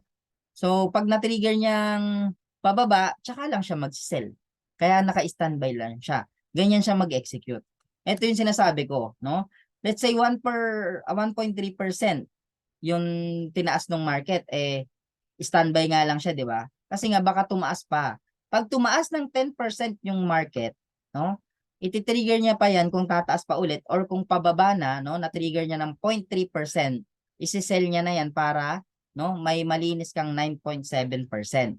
Ibig sabihin na-trigger niya na bumaba na ng 0.3%, sell na agad siya. So 10% less 0.3% equals 9.7%. Malinis na yung 9.7%. Yan. So ngayon, ganun mag-sell si robot. Paano naman siya magbabay, coach? Let's say tumaas ng 10%, bumaba ng 0.3%. Ibinenta niya na yan kasi nga, yan, no, para may malinis ka ng profit. Ngayon, pag bumaba pa yan ng dire-diretso, iti-trigger niya yung market kung pataas na, no? Pag tumaas ng 0.5%, dun na siya bibili para hindi niya na na-miss yung price dito, no? Kasi kung dito pa siya bumili, mataas na rin. Diba? Kaya dito pa lang bibili na siya pag na-trigger niyang pataas na yung market. So, ganyan ka-accurate yung trading ni Royal Q. So, here is the example po, no, nung history transaction trades ni Royal Q from Binance, no? Kinonect si Royal Q sa Binance. Ito yung inanalyze niya, minonitor niya, no? Ito yung history trades niya sa Binance. So, wala siyang na-miss dito, oh. No? Bawat baba, puro buy. Di ba? Nung na-trigger niya na pataas, nag-sell na siya. So lahat yan, transaction niya yan na wala siyang na-miss. Question, kaya mo ba yan kahit na magaling kang mag-trade? Ang hirap i-predict niyan, ang hirap i-analyze niyan. Di ba? So, tanong coach, may kumita na ba dyan? Di ba? Kasi ang ganda pala ng robot niyo sa coach. Di ba? So ngayon, ayan, may kumita na ba dyan? Yes. Ito po yung mga example natin ng mga kumita dito. So araw-araw iba-iba, may kumita $12, $9, $4, $6, walang fix sa earning po ng Royal Q, no? Walang fix sa profit ni Royal Q. Kasi naka-base siya sa live data. Pwedeng malaki ngayon, sakto lang bukas, pwedeng wala sa susunod, depende po 'yun, no? Or pwedeng mas malaki sa susunod. So, syempre, yan based on our ano po no, experience. Yan. Mas advantage po, no? Yun ng mga subscriber pag may capital na malaki. Kasi the higher capital po na pwede nating simulan sa Royal Q, ang kagandahan po, nung malaki rin yung pwedeng kitain. Kasi it depend dun sa pinaka nabili niya. Kasi buy low, sell high nga lang ginagawa ni Royal Q. Pag bumaba, bili lang siya ng bili. So ang labanan kasi dun, gaano kadami yung nabili ni Royal Q mo. 'Di ba? Gaano kadami yung nabili ng Royal Q mo para pag tumaas yung market, mas marami siyang mabebenta. Ngayon kung limited lang yung capital mo, 'di ba? So maliit lang din, konti lang din yung mabibili nun, 'di ba? So konti lang din pag nag-sell siya. So ganun lang po ang labanan. Mas malaki yung capital mo, malaki rin talaga yung pwedeng kitain, no? So here's the example po ng may capital, no, na malaki. Yan. Na kumikita lang naman siya ng 50,000 a day. No? 50,000 a day, 100,000 a day. Yan, for example, ito kumita siya ng 2,340, 1,320, 913 US dollar. Dollar po yan. In just 6 days, ang total na kinita po niya, kalahating milyon. Wala na siyang ginawa. Si Royal Q lang ang nag-trade niyan. tulog siya nung ginagawa ni Royal Q yung profit na yan. Di ba? Mekos-mekos si Royal Q, di ba? Kalahating milyon po sa loob ng 6 na araw. So, ganyan kaganda si Royal Q. Di ba? Imagine mo kumikita ka ng ganyang kalaki. Tanongin nyo naman kasi ako kung magkano naman yung capital kasi niyan. Di ba? Malaki rin ho kasi yung capital ni Royal Q. Ay, nung owner na yan. Ang capital po niyan, 2 milyon. Ayan. So, sa 2 million niya na yan, ang kagandahan sa 2 million na yan, ito na yung malinis na kinita niya, 489,000 or kalahating milyon halos. Yung capital niyang 2 million, nandoon pa, buo pa. Pag naisipan niya na i-withdraw, anytime mawi-withdraw pa niya. Pero ang laki na agad ng kinita niya. Ibig sabihin, yung 2 million na yan, no? Kung kumikita siya ng kalahating milyon a week sa loob ng isang buwan, 'di ba? Kaya niyang mag 2 million. So that is the good thing na may malaking kapital. 'Di ba? Kung milyon-milyon yung kapital mo, milyon-milyon din yung kikitain mo. So that is the potential ng bot na maximize niya, 'di ba? So yan yung kagandahan ni Royal Q. No? So, ang total users natin is 1.6 million. We are operated po, no? Or operating in 200 plus country. Royal Q is a fully tested and proven. Kumita ho lahat ng subscriber dito during pandemic. No? Kasi ang kagandahan sa kanya, yan, di natutulog, di nagpapahinga, walang reklamo, di ba? 24/7 na nagtitrade sa atin. Now, what is the good thing about Royal Q? Meron pa tayong tinatawag na gas fee. Itong gas fee na to, yan, may profit pa tayo na 20%. Paano yan, coach? Pag shinare mo si Royal Q, may 20% ka palagi sa mga nag-subscribe sa'yo. Yun na yun. Ito na, dito na papasok yung subscription business. Ibig sabihin, no, nag-subscribe ka kay Royal Q, may capital ka na kay Royal Q. Sa sarili mong kapital, kumikita ka na. But if you share si Royal Q, which is what we call subscription business, isi-share mo lang po si Royal Q sa mga taong gusto ring magpa-trade. Pag nag-subscribe din sila at kumikita sila sa sarili nilang trading, may 20% gas fee ka sa kanila. Bawat isang subscriber mo. Now, ano yung pinaka-model natin na sinusundan po sa subscription business? Number 1 is the Netflix, Prime Video, YouTube, Disney Channel. Yan, Spotify, YouTube, Globe Smart Sun, Sky Cable, Signal, Viva Max. All of that company, ang negosyo niyan, subscription business. Now, ang pinaka-sinusundan natin is the Netflix. Netflix is the subscription business company, no, na may total of 203.7 million subscriber all over the world nung 2020. 2023 na ngayon, gaano pa kaya karami? So, for example, subscriber ka ni Netflix, ang bayad mo buwan-buwan, $10 or 500 pesos. So, kung 500 pesos multiply by 200.3.7 subscriber, ang kinikita lang naman ni Netflix sa subscription business niya is 1.16 116 billion pesos lang naman. Nagbibillion siya. Nagbibillion siya a month. So, yan yung model na sinusundan natin. 'Di ba? Nag-subscribe ka kay Netflix, ang mapapanood mo lang puro movies, kumita ka ba? Hindi, kasi ang pinakita mo yung company. Now, kinuha natin yung concept na yan kasi napakaganda po ng subscription business. Number 1, walang shipping cost, wala tayong binibenta ng mga product, pampaputi, pampaganda, kape-kape, sabon-sabon, wala. Royal Q po, no? Yung subscription business niya, it can gives you a lifetime and passive income. Stable income, hindi kagaya ng mga benta-bentang mga product. Bukod doon, worldwide yung market natin kasi si Royal Q, application lang. Hindi pinapa-shipping yan. Walang boundaries. Hindi affected ng lockdown. At bukod doon, wala tayong binabayarang overhead expenses gaya ng rental, salary, wala tayong pinapasahod. So, yan yung kagandahan kay Royal Q. If we do the subscription business. Now, may rewards program kasi tayo kay Royal Q sa subscription business. So sa rank na yan, no, pag once na nag-subscribe ka, automatic you are a B1. So once again, congratulations sa lahat ng mga new subscriber natin, no, na nandito sa Zoom. Yan, sa mga BIP1 rank natin. Ayan. So next natin dyan, no, we have B2 rank, B3, B4, B5, up to B6 yung ranking. Now, ano ba yung klase ng ranking na yan? Simple as the more higher rank na na-achieve natin, lumalaki yung tinatawag na profit or rewards. Yan. Yung gas fee na sinasabi ko kanina, 20%. Paano yan, coach? Ito po yung pinaka-best example. Example, nag-decide ka ngayon. Kinuha mo yung link nung nagtaong nag-subscribe sa'yo. Nag-subscribe ka na. Pag may capital trading ka na, no? Sa sarili mong trading, kumikita ka na. But if you share sa kakilala mo, OFW, katrabaho, no? Nagtitrade ako pero gumagamit ako ng bot. 'Di ba nagtitrading ka din? Yan. Masakit sa ulo, 'di ba? O para hindi na sumakit ulo mo, mag-royal queue ka. Pag nag-subscribe yan, agad-agad kikita ka ng $30.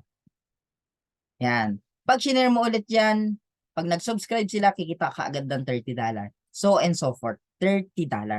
Unlimited $30 ka palagi.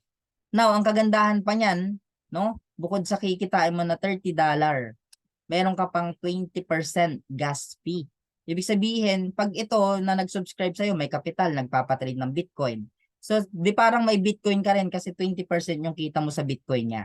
Ito, Ethereum, no? So, pag kumikita siya sa Ethereum niya, parang may Ethereum ka din kasi 20% yung porsyento mo dun sa Bitcoin niya, ay sa Ethereum niya. So and so forth po. The rest na lahat ng magsusubscribe sa'yo bukod dun sa $30 na kikitain mo, bawat isa sa kanila, no? Basta successful yung trade ng mga royal queue nila, yan, lagi kang may porsyentong 20%. Passive ho yan. Di ba? Wala ka nang ginawa niyan. Pero robot nila nagtatrabaho, no? 24/7, kumikita yung may-ari, may porsyento ka. Yan yung kagandahan. Now, how can you achieve yung B2 rank? Yung tatlo mo kanina, no? Yung tatlo mo kanina, tuturuan mo din yan na mag-share. I-share lang naman natin si Royal Q, eh. Di ba? Parang sa inyo, wala naman ho kaming binibenta sa inyo. Napa-attend ho kayo dito, share namin ano ba yung kagandahan ni Royal Q. Siya na yung magte-trade sa'yo, siya na yung mag-a-analyze, siya na yung magba-buy and sell sa'yo, no? Magbibigay siya ng profit sa'yo every day. Ngayon, tanong, hindi ka ba magsusubscribe? Siyempre magsusubscribe ka. Di ba? Sa tatlo mo kanina, pag may nag-subscribe din sa kanila, total of 17. Ibig sabihin, no? 3 plus 17, 20 na lahat ng nag-subscribe sa'yo, automatic B2 ka. Now, what is the good thing kung B2 ka? Yan, ito yung pinaka the best, no? Yan. Once na total of 20 na yung subscriber mo, B2 ka na, ano yung kagandahan pag B2 ka na? Pag may bagong nag-subscribe sa'yo, hindi na $30 yung kita mo. $40 na. No? Or in peso, 2,000 piso na agad-agad. At pag yung bagong nag-subscribe sa'yo, may kakilala din, may nag-subscribe din sa kanya, may kikitain ka pa sa kanyang $10 or 500 pesos. Question, may binenta ka ba? Wala. Kinento mo lang, shinare mo lang si Royal Q. In-educate mo lang sila na dapat kung nagtitrade sila sa legit na bangko, no? At para hindi sila mahirapan, i-connect nila yung robot. Anong robot? Royal Q. Di ba? So pag nag-subscribe sila na nag-subscribe, no? Sa 20 pa, may nag-subscribe dyan sa mga yan. O, unlimited $10, $10, $10, $10. Kaya pag dito ka na po, mababa ang 5,000 sa isang araw. Saan mo lalagay yung 5,000 na yan? Ipatrade mo ulit sa Royal Q. Kung nangailangan ka yung 5,000, hatiin mo, 2,500, withdraw. 2,500, patrade mo sa Royal Q. Hanggang unti-unti po, mapalaki natin yung kapital natin nang hindi na nanggagaling sa bulsa natin. Saan galing? Sa mga taong interested na mag-trading. Pero walang sapat na idea. So ikaw, may idea ka na nga, may knowledge ka na, i-educate mo sila. No? I-share mo si Royal Q kasi nga, 'di ba? Si Royal Q legit. 'Di ba? Hindi siya nagsisell ng loss. 'Yon, isa pa 'yon. Hindi po nagsisell ng loss si Royal Q. Pag halimbawa, lahat ng kapital mo na ibili niya na, 'di ba? Tapos nanatili na bumaba kasi puro buy kasi bababa eh. Pag lahat ng kapital mo na ibili niya na, hindi niya isi-sell 'yon pag mababa yung presyo. Iti-trigger niya pa yung market kung pataas na tsaka siya magbebenta. So walang loss. Pag nanatili sa baba yung price at mababa yun, ang ginagawa niya hold. So buy low, sell high, and then hold. Pag down yung market. Yun ang the best kay Royal Q. Yan. Bukod doon sa bawat nag-subscribe sa'yo, no? Na direct mo, ayan, hindi ka na 20%, 30% ka na. So palaki ng palaki yung na-earn natin sa bawat may magsusubscribe sa atin. 'Di ba? So, yan. Ano yung kagandahan naman pag na-achieve yung B3? Paano ba ma-achieve yan? Yan. Yung tatlo mo kanina, kailangan mag-B2 rin sila. Or ito, may 20 na tao to, may 20 na subscriber, may 20 na subscriber. Bukod doon, dapat may new subscriber ka. Para total of 5 yung subscriber mo, no? At once na ang total na subscriber under your link is 100, you are automatically a B3. Now, what is the good thing about B3? Hindi ka na $30. Hindi ka na $40. Di ba? Kundi $50 ka na. Yan, ibig sabihin sa isang araw na may mag-subscribe sa yung bago, 2.5. Di ba? $50 ka na, 2.5 na agad-agad. Plus, yan, hindi ka na 30%, hindi ka na 20%, hindi ka na 30% sa gas fee or porsyento mo sa bawat nag-subscribe sa'yo, kundi 40% na. Mas malaki na. So, yan yung passive. Ibig sabihin, no? Bawat successful trade ng mga nag-subscribe sa'yo, unlimited yung pumapasok sa'yo minu-minuto. Kasi minu-minuto nagtitrade yung Royal Q eh. Di ba? So, ganyan kaganda po, no? Yung ma-achieve mo yung rank, may capital ka pa, mas malaki yung pwede nating kitain. Yan, no? I hope manalinawan tayo, no? So, ano pa yung kagandahan dyan? Yan. So, sa pag B3 ka na, if we achieve yung B3, yan. Ibig sabihin po kapag may 20 na bagong nag-subscribe under sa mga nag-subscribe sa'yo, yan. Ibig sabihin, unlimited $10 ka, di ba? Ayan. So, mababa yung, ayan, mababa ho, no? Mababa ho yung 20,000 po sa isang araw. Yan. Isang araw lang ho yan, no? Possible ka mag 20,000 pag B3 ka na. Yan. So and so forth po, of course, may B4, B5, B6, and so hindi na natin i-discuss yan. So, ang kagandahan kasi, ito, i-discuss natin tong B6. If we achieve yung B6 rank, bakit ini-encourage natin, no? Na lahat ng mga subscriber natin po, no? Magpa-subscribe kayo. Kasi hindi naman mahirap, kumbaga, wala naman kayong binenta sa tao eh. 'Di ba? Shinare nyo lang si Royal Q. Pero the more na mas dumadami yung nagsusubscribe sa inyo at nai-interest na automated yung trading nyo, na-achieve nyo yung rank. Pag na-achieve natin tong pinaka-highest rank, which is the B6, bawat mag-subscribe sa'yo, $70 ka na. $70 ka na. 'Di ba? So, napakalaki na ng porsyento mo. Bukod doon, ayan. Ito po, example ng subscriber natin na walang kapital, no? Wala siyang kapital, nag-start lang siya robot. Yan. Nag-start siya robot, ang ginawa ho niya, shinare niya yung Royal Q. Sa unang araw niya, April 19, 2001, pandemic to. May nag-subscribe sa kanya, $30 agad yung kininta niya. Diba? Wala pa siyang kapital niya na, pero dahil may kapital na yung nag-subscribe sa kanya, ito yung second day, oh. May porsyento na siya, 0.00 something. $0.0039. Yan yung porsyento niya doon kasi 20% siya eh. Pero pagdating ng pangatlong araw, may nag-subscribe sa kanya, hindi dalawa, kundi tatlo. $90 agad siya. So, 1, 2, 3 days, ang kinita niya po, $120 or 5,000. Kasi saan? May nag-subscribe lang sa kanya. Pagdating ng pangapat na araw, ayan, lumaki na yung porsyento niya, oh. 'Di ba? Kasi 4 na yung nag-subscribe, may kapital lahat eh. 0.9 na or almost $1 na to. No, nasundan yan 0.10, 'di ba? So depende po sa trades ng Royal Q ng mga subscriber ho under sa inyo. Yung porsyento nyo laging 20% kayo palagi. Pero titingnan nyo dito sa side na to, yan. Ibig sabihin, shinare niya lang ng shinare si Royal Q. Wala naman siyang malaking kapital pero nahigitan niya na halos or tumapat na yung kapital or yung kinikita niya doon sa may kapital na 2 million. Kasi kumikita na siya dito ng 1,333, 1,405, 1,629. Araw-araw nag-100,000, no? Araw-araw nag-100,000 pesos siya.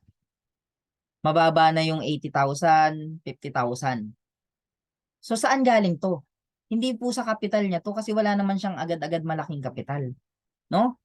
Nanggaling to sa mga nag-subscribe sa kanya kasi nag-basics na siya. Ibig sabihin yung indirect at saka direct subscriber niya. Yan yung potential kapag nag-basics ka na, pag na-achieve natin yung higher rank, no? So ito yung history ng account niya. Sa 18 or 28 na tao na shinare niya ng Royal Q, 10 yung hindi nag-activate or hindi nag-subscribe. Yung 18 nag-subscribe. Pero yung 18 na subscriber na yan, tinuruan niya lang din na magpa-subscribe yan. Ito yung naging total na activated po na subscriber niya, no? 16,689, no? 20,000 yung hindi nag-subscribe. So tandaan mo, pag nagpa-subscribe ka kay Royal Q, mas marami talaga yung hindi maniniwala sa'yo. Mas maraming hindi magsusubscribe sa'yo, pero meron at merong magsusubscribe sa'yo na yan yung makakapuwang mo, no? Na magpapasubscribe din para lahat kayo kikita. So ang total, no, ng kinita niya sa 16,000 subscriber na yan, ayan, ito po, 69,184 US dollar lang naman. No? So kung makikita nyo po, ito yung total na kinita niya sa subscription business. Again, hindi to trading.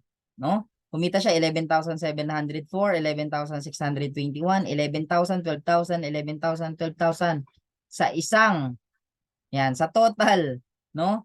Ang total na kinita niya sa subscription business niya magmula nung nagsimula siyang mag-share ng Royal Q.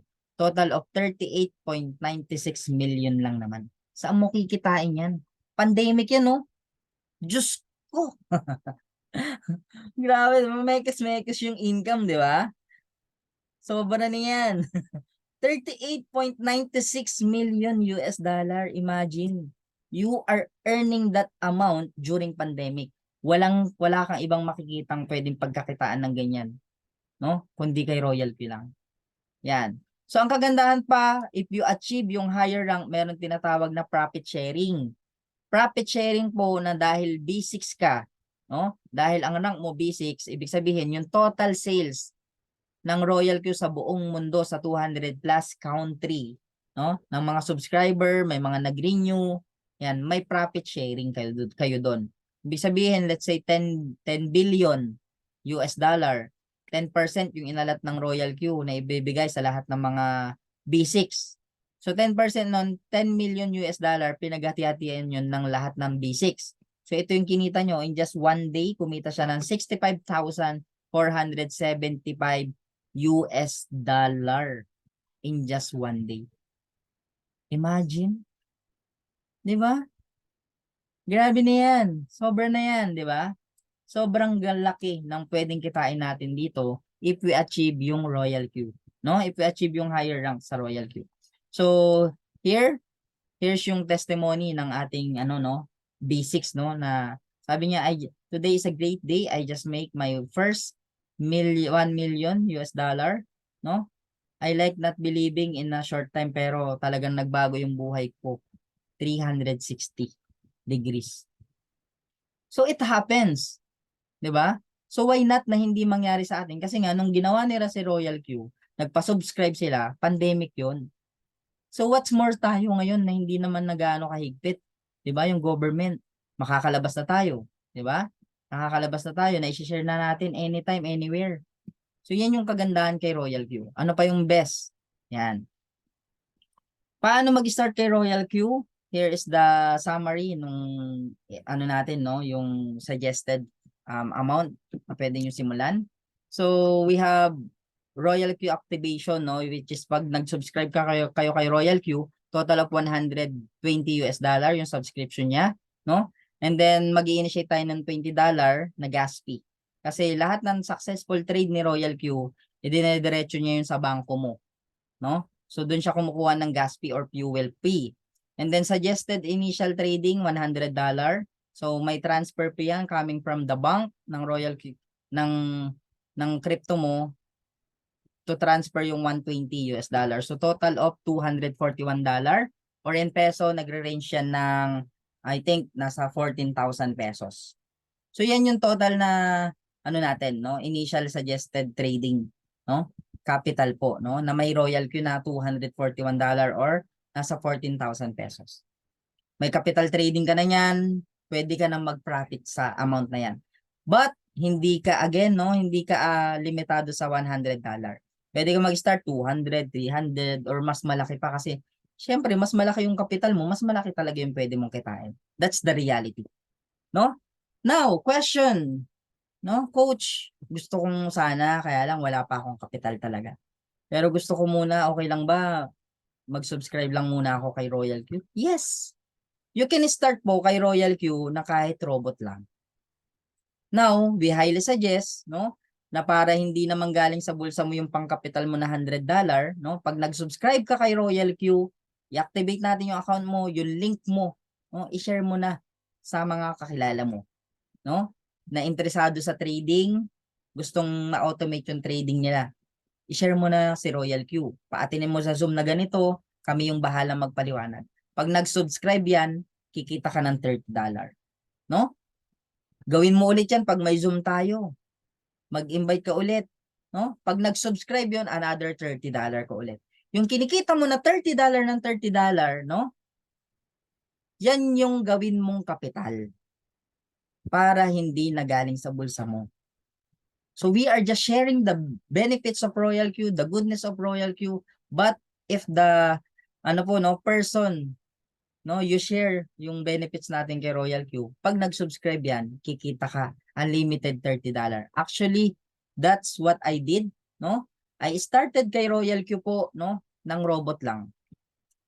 And then i-share ko yan sa mga grupo ng mga trader na na-scam na, naloko na, nalusawan ng pera. Sabi ko sa kanya, kinamusta ko sila eh. Kamusta naman yung trade nyo, sir? Masakit sa ulo. Wala akong oras. Ah, okay. Ikaw, anong ginagawa mo? Tinanong ako, opportunity.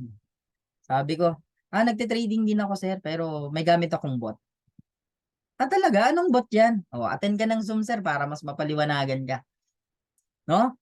Pina-attend ko lang, pero nung pagkatapos umattend, ang ganda pala ng robot, sir. Sabi nila, paano magsimula dun, sir? Shinare ko na yung Royal Q, inactivate yung Royal Q niya. $30 ka agad. Di ba? Yun yung nangyari po sa akin. I started na robot lang yung simula ko dito. 3 months akong walang kapital. Saan galing yung kapital ko? Coming from mga subscriber po sa akin. No? And until now po, ayan, B3 na po tayo dito sa Royal Q. So anong kagandahan if you decided po no to start sa team natin no as a subscriber? Ayan, of course we have pre-trainings po para mas ma-educate kayo, malaman niyo yung mga do's and don'ts, yung concept ni Royal Q, how to build yung community ng traders, paano natin ma-achieve yung higher rank, tutulungan po namin kayo dito, no? Kaya wag kayong matakot na magsimula kasi i-guide po namin kayo ng tama. Bukod doon, ayan, syempre dapat may initiative tayo na aralin yung konsepto. Yan. So all you have to do just to start po, no? You can get the link ng mga taong nag-subscribe sa inyo. Okay? Get the link po, mag-provide kayo ng email. Pag nag-provide kayo ng email, yung active email ang ilalagay, ha? Isulat nyo yung password. Walang ibang nakakaalam ng password nyo, dapat kayo lang. Hindi kami, hindi yung taong nag-invite sa inyo, hindi yung taong nag-a-assist sa inyo. Kayo lang dapat, kasi karapatan nyo ho yun, no? Kayo lang ang dapat nakakaalam ng account nyo. At isusulat nyo yan para hindi nyo makalimutan. No? Malinaw? So get the link ng mga taong nag-invite po sa inyo, no? Para makapagsimula na po kayo, no? So nandito po kami para i-guide po kayo, no? Pagka may mga interesado ho, no? I-approach nyo lang yung mga taong nag-invite po sa inyo, no? Na kung malapit yung mga coaches natin sa area nyo, no? Pwede nyong i-invite para magpaliwanag kung hindi nyo pa kaya. So at the same time po, ayan. Ayan, tapos na tayo, no? So, ayan, register kayo and then pag available na yung fund nyo, ayan, pwede na nating i-activate yung Royal Q nyo para at least masimulan na natin, no? Na mag-subscription business and magpa-trade sa Royal Q. So, this is the end of my presentation tonight. So I hope naliwanagan ko kayo at mas lumalim yung kaalaman ng mga na-subscriber na natin dito, no? So, unti-unti yan magsising in sa atin. Basta, ayan, we highly suggest na umaattend tayo palagi po, no? Sa lahat ng mga nag-subscribe sa atin dito, no? And of course, sa mga hindi pa, ayan, sa mga hindi pa nagde-decide, decide lang po kayo kasi nandito po kami. So, iwan po namin ang salitang ito or katagang ito, no? This is the best quote na narinig ko po since I started po kay Royal Q. Hindi mag-a-adjust yung mga pangarap natin sa buhay. Marami nawalan during the pandemic, no? Marami nawalan ng pangarap, nawalan na ng lakas ng loob, no? Na sumubok ulit. But, ayan, through Royal Q po, ibalik natin ang pangarap, no, ng bawat isa.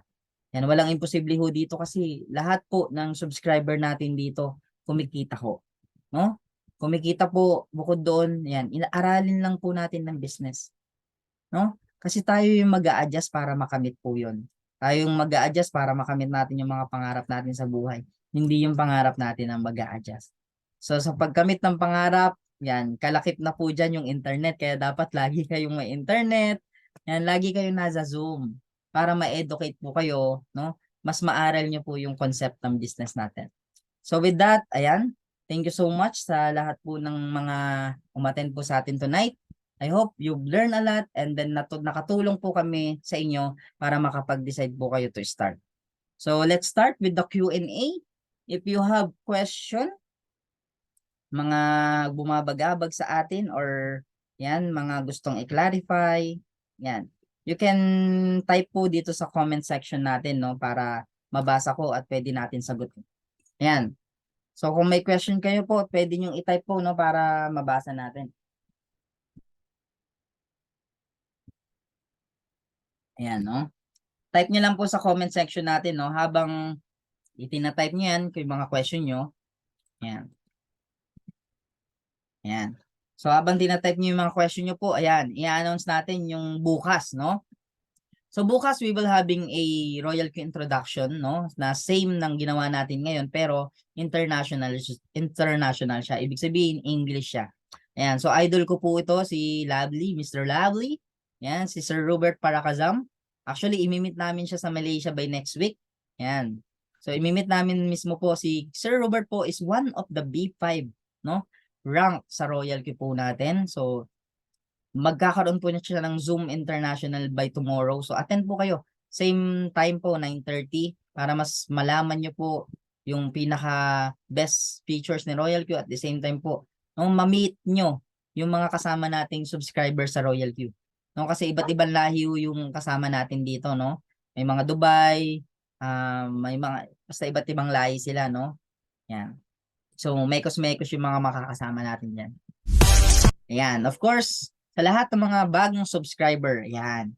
Ito yung pinaka ano natin, no, sa lahat ng mga bagong subscriber, don't miss the opportunity to attend our affiliate and trading orientation.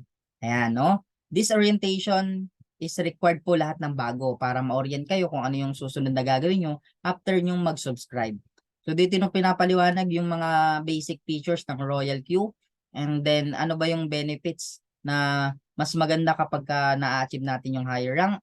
Ayan. So those in don't, dito pinapaliwanag. So wag niyong palalagpasin yan. So back to back yan ng susundan yan ng the next Tuesday. Alternate lang yan. Every Tuesday yan. Yan, ng technical and fundamental training. So this training po is the deepest explanation, no? Yung mga parameters, yung mga fundamental, yan, yung mga technical, no, na ginagawa ng Royal Q. Kung bakit mas nagiging accurate yung trade niya, no? Yan yung kagandahan, no? Na pinoprovide yan ng team natin for free. Yan. Yan. Ayan, so may tanong tayo dito. Yan, thank you so much, thank you so much. Tanong ni Sir Edgar. Yan. Tanong ko lang, paano po nagloko si robot? Paano yung fan? Yan. It's a good question, no? Actually, yan yung mga security na dapat malaman nyo as an owner ni Royal Q. Actually, hindi ko kayo dapat mabahala kapag halimbawa na-rug pull si Royal Q, biglang hindi gumana, biglang magka-malfunction. Kasi yung capital natin nasa crypto bank lang natin. Yun yung diniscuss ko kanina na 7 bangko yung pinagtitradean ni Royal Q na mag-open lang kayo ng account doon, no? Iko-connect lang natin si Royal Q. So, pag halimbawa, si Royal Q biglang nawala, ito pa rin yung bangko mo. Nandyan yung pera mo. Wala kay Royal Q. So, nandito yung pera mo, safe pa din. Hindi siya nawala. Okay? So, I hope malinaw. Yan, mahal daw yung 7K na subscription, sabi ng guest ko. Pa-expound po. Yan, no? Magandang question po yun. No?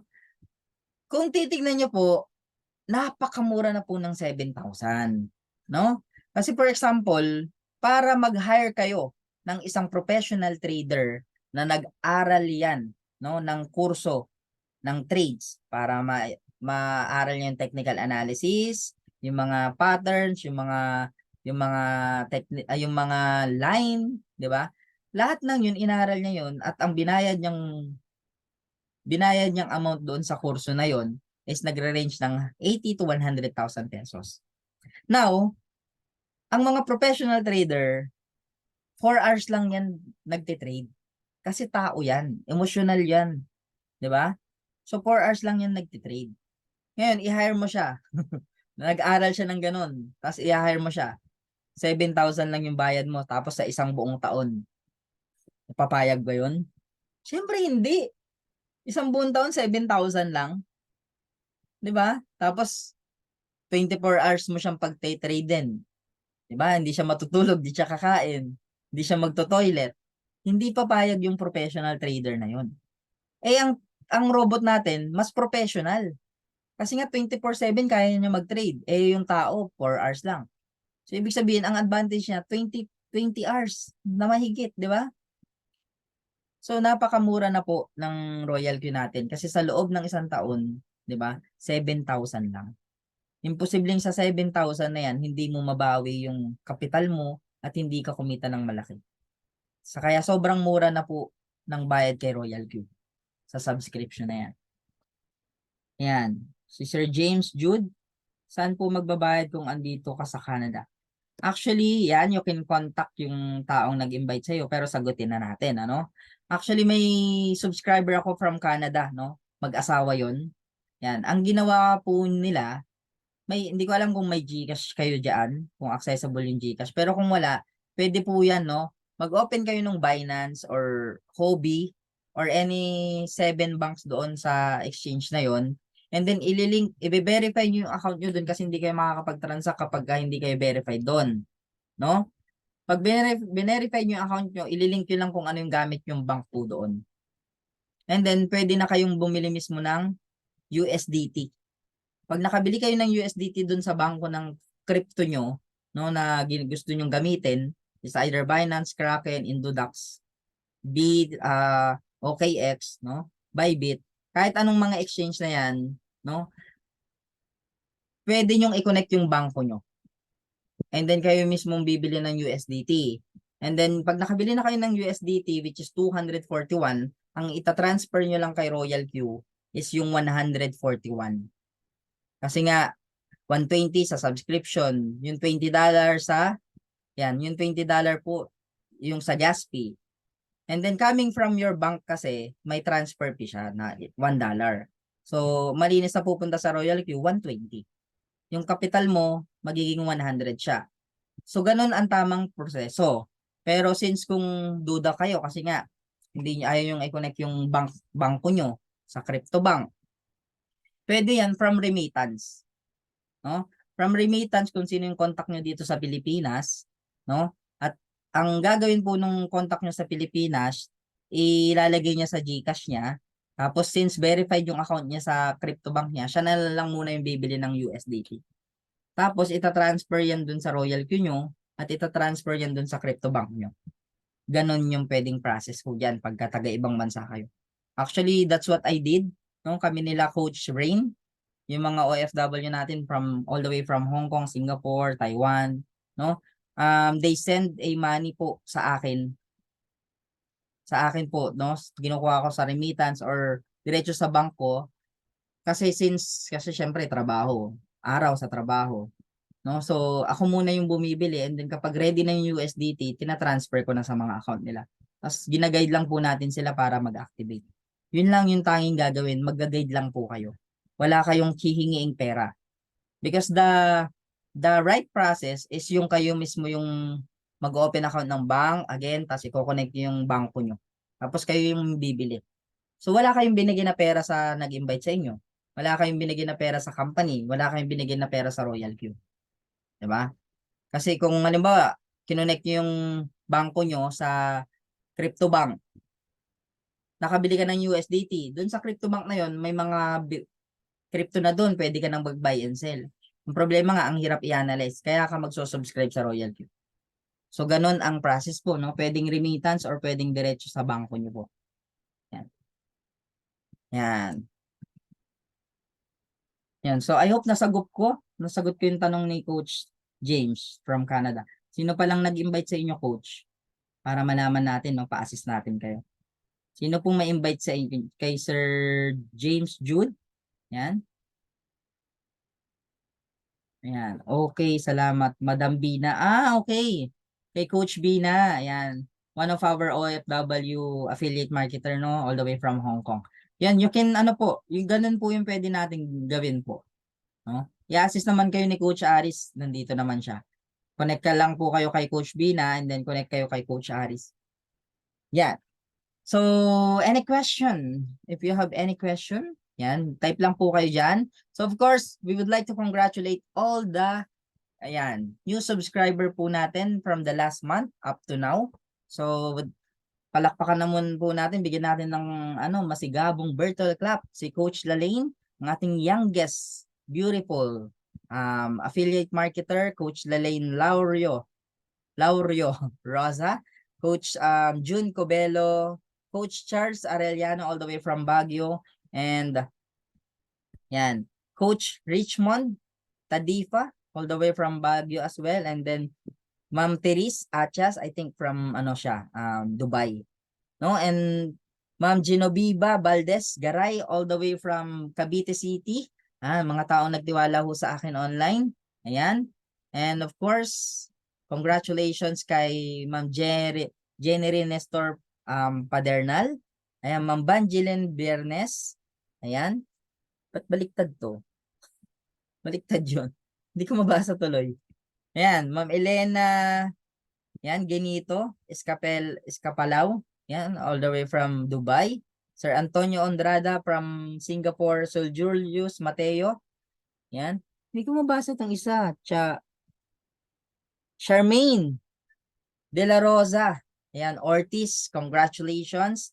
Yan, mga bagong subscriber po natin. Ayan, Ma'am Lea Mendoza, Victor Mia, Thailand, Coach Derek Javier, yan, call center yan, namit na natin yan, no? And of course, congratulations, Christian Joason, Susaya, ayan, si Ma'am Charmaine Rosario Ortiz, ayan, Ma'am Annalyn, yan, Bedek De La Cruz, congratulations, and of course, yan, Coach Arnel, yan, Telebrico Garay, all the way from Cavite City, at ang ating bagong-bago, Ma'am Amore Moxie, congratulations, and Coach Ricky Lusotan, ayan, congratulations from Pasig City, Coach Joby Liano, bagong-bago at mainit-init ngayong araw lang. Congratulations Ma'am Joby Liano all the way from Singapore, and of course Ma'am Sir Bernardo Belgia, and congratulations po. At ang bago-bago pa natin, ayan, si Ma'am Janet Benluan and Manny De Leon, Nikki Danlag. Ayan. Congratulations. Palakpakan naman po natin yung mga bagong subscriber natin. Ayan. So, may mga tanong pa ba? Ayan. And of course, congratulations kay Danmark Gagunawan. Gagunawan. Tama ba? Ayan. Congratulations. Hindi umabot, no? All the way from Australia City. Australia City. All the way from Australia. Congratulations, Sir Danmark. Ayan. And of course, I would like to congratulate all the subscriber and affiliate marketer sa ating successful third affiliate marketer General Assembly, no? Located in Tibuli Garden, Mandaluyong City. Rethink, reshape, execute. So execute your plan, execute to achieve your goal. Reshape, ibig sabihin, no? Kailangan natin mag-refresh, no? Para at least yan, mas maging mabilis yung natin dito, no? Success natin dito. And of course, yan, congratulations to our founder of CGIT, and from Hong Kong, our crypto lady, crypto lady trader, ayan, all the way from Hong Kong, Ma'am Raylin Bernardo Juan, yan, to achieve a B2 rank ng Royal Q natin, no? And of course, congratulate self. Mekis, no? Congratulations po sa ayan, na-achieve ko po yung B3 rank natin before end of the month of September. So, ayan, I would like to congratulate po sa lahat ng mga subscriber natin, no? I-aim natin, no, to achieve yung mga rank dito kasi actually yung B2 rank maganda-ganda ng kitaan doon.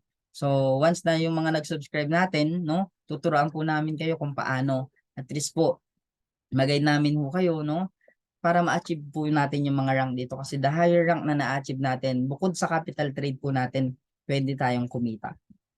Ayan. So, ayan. Ayan. So, announcement pa, nagkahiwalay ito. Ayan, after, ayan, yung Tuesday natin, di ba, ATO? So, nagkakandak din po kami ng Affiliate Marketers Wednesday offline gathering, no? Located po yan sa Glorieta, Makati City. So, sa lahat ng mga within Metro Manila, you can meet us po, no? Face to face, you can meet po yung mga bagong subscriber natin, you can meet yung mga coaches, no? Para kung may tanong kayo, personal namin kayong masagot. And then susundan yan ng innovation and business presentation ng every Thursday, no? Ito bukod tong presentation na to sa mga Pilipino, no, alas 8 ng gabi. So, wag niyong palagpasin po yan. And of course, yan, our committee, our speaker is bound to Malaysia this coming next week.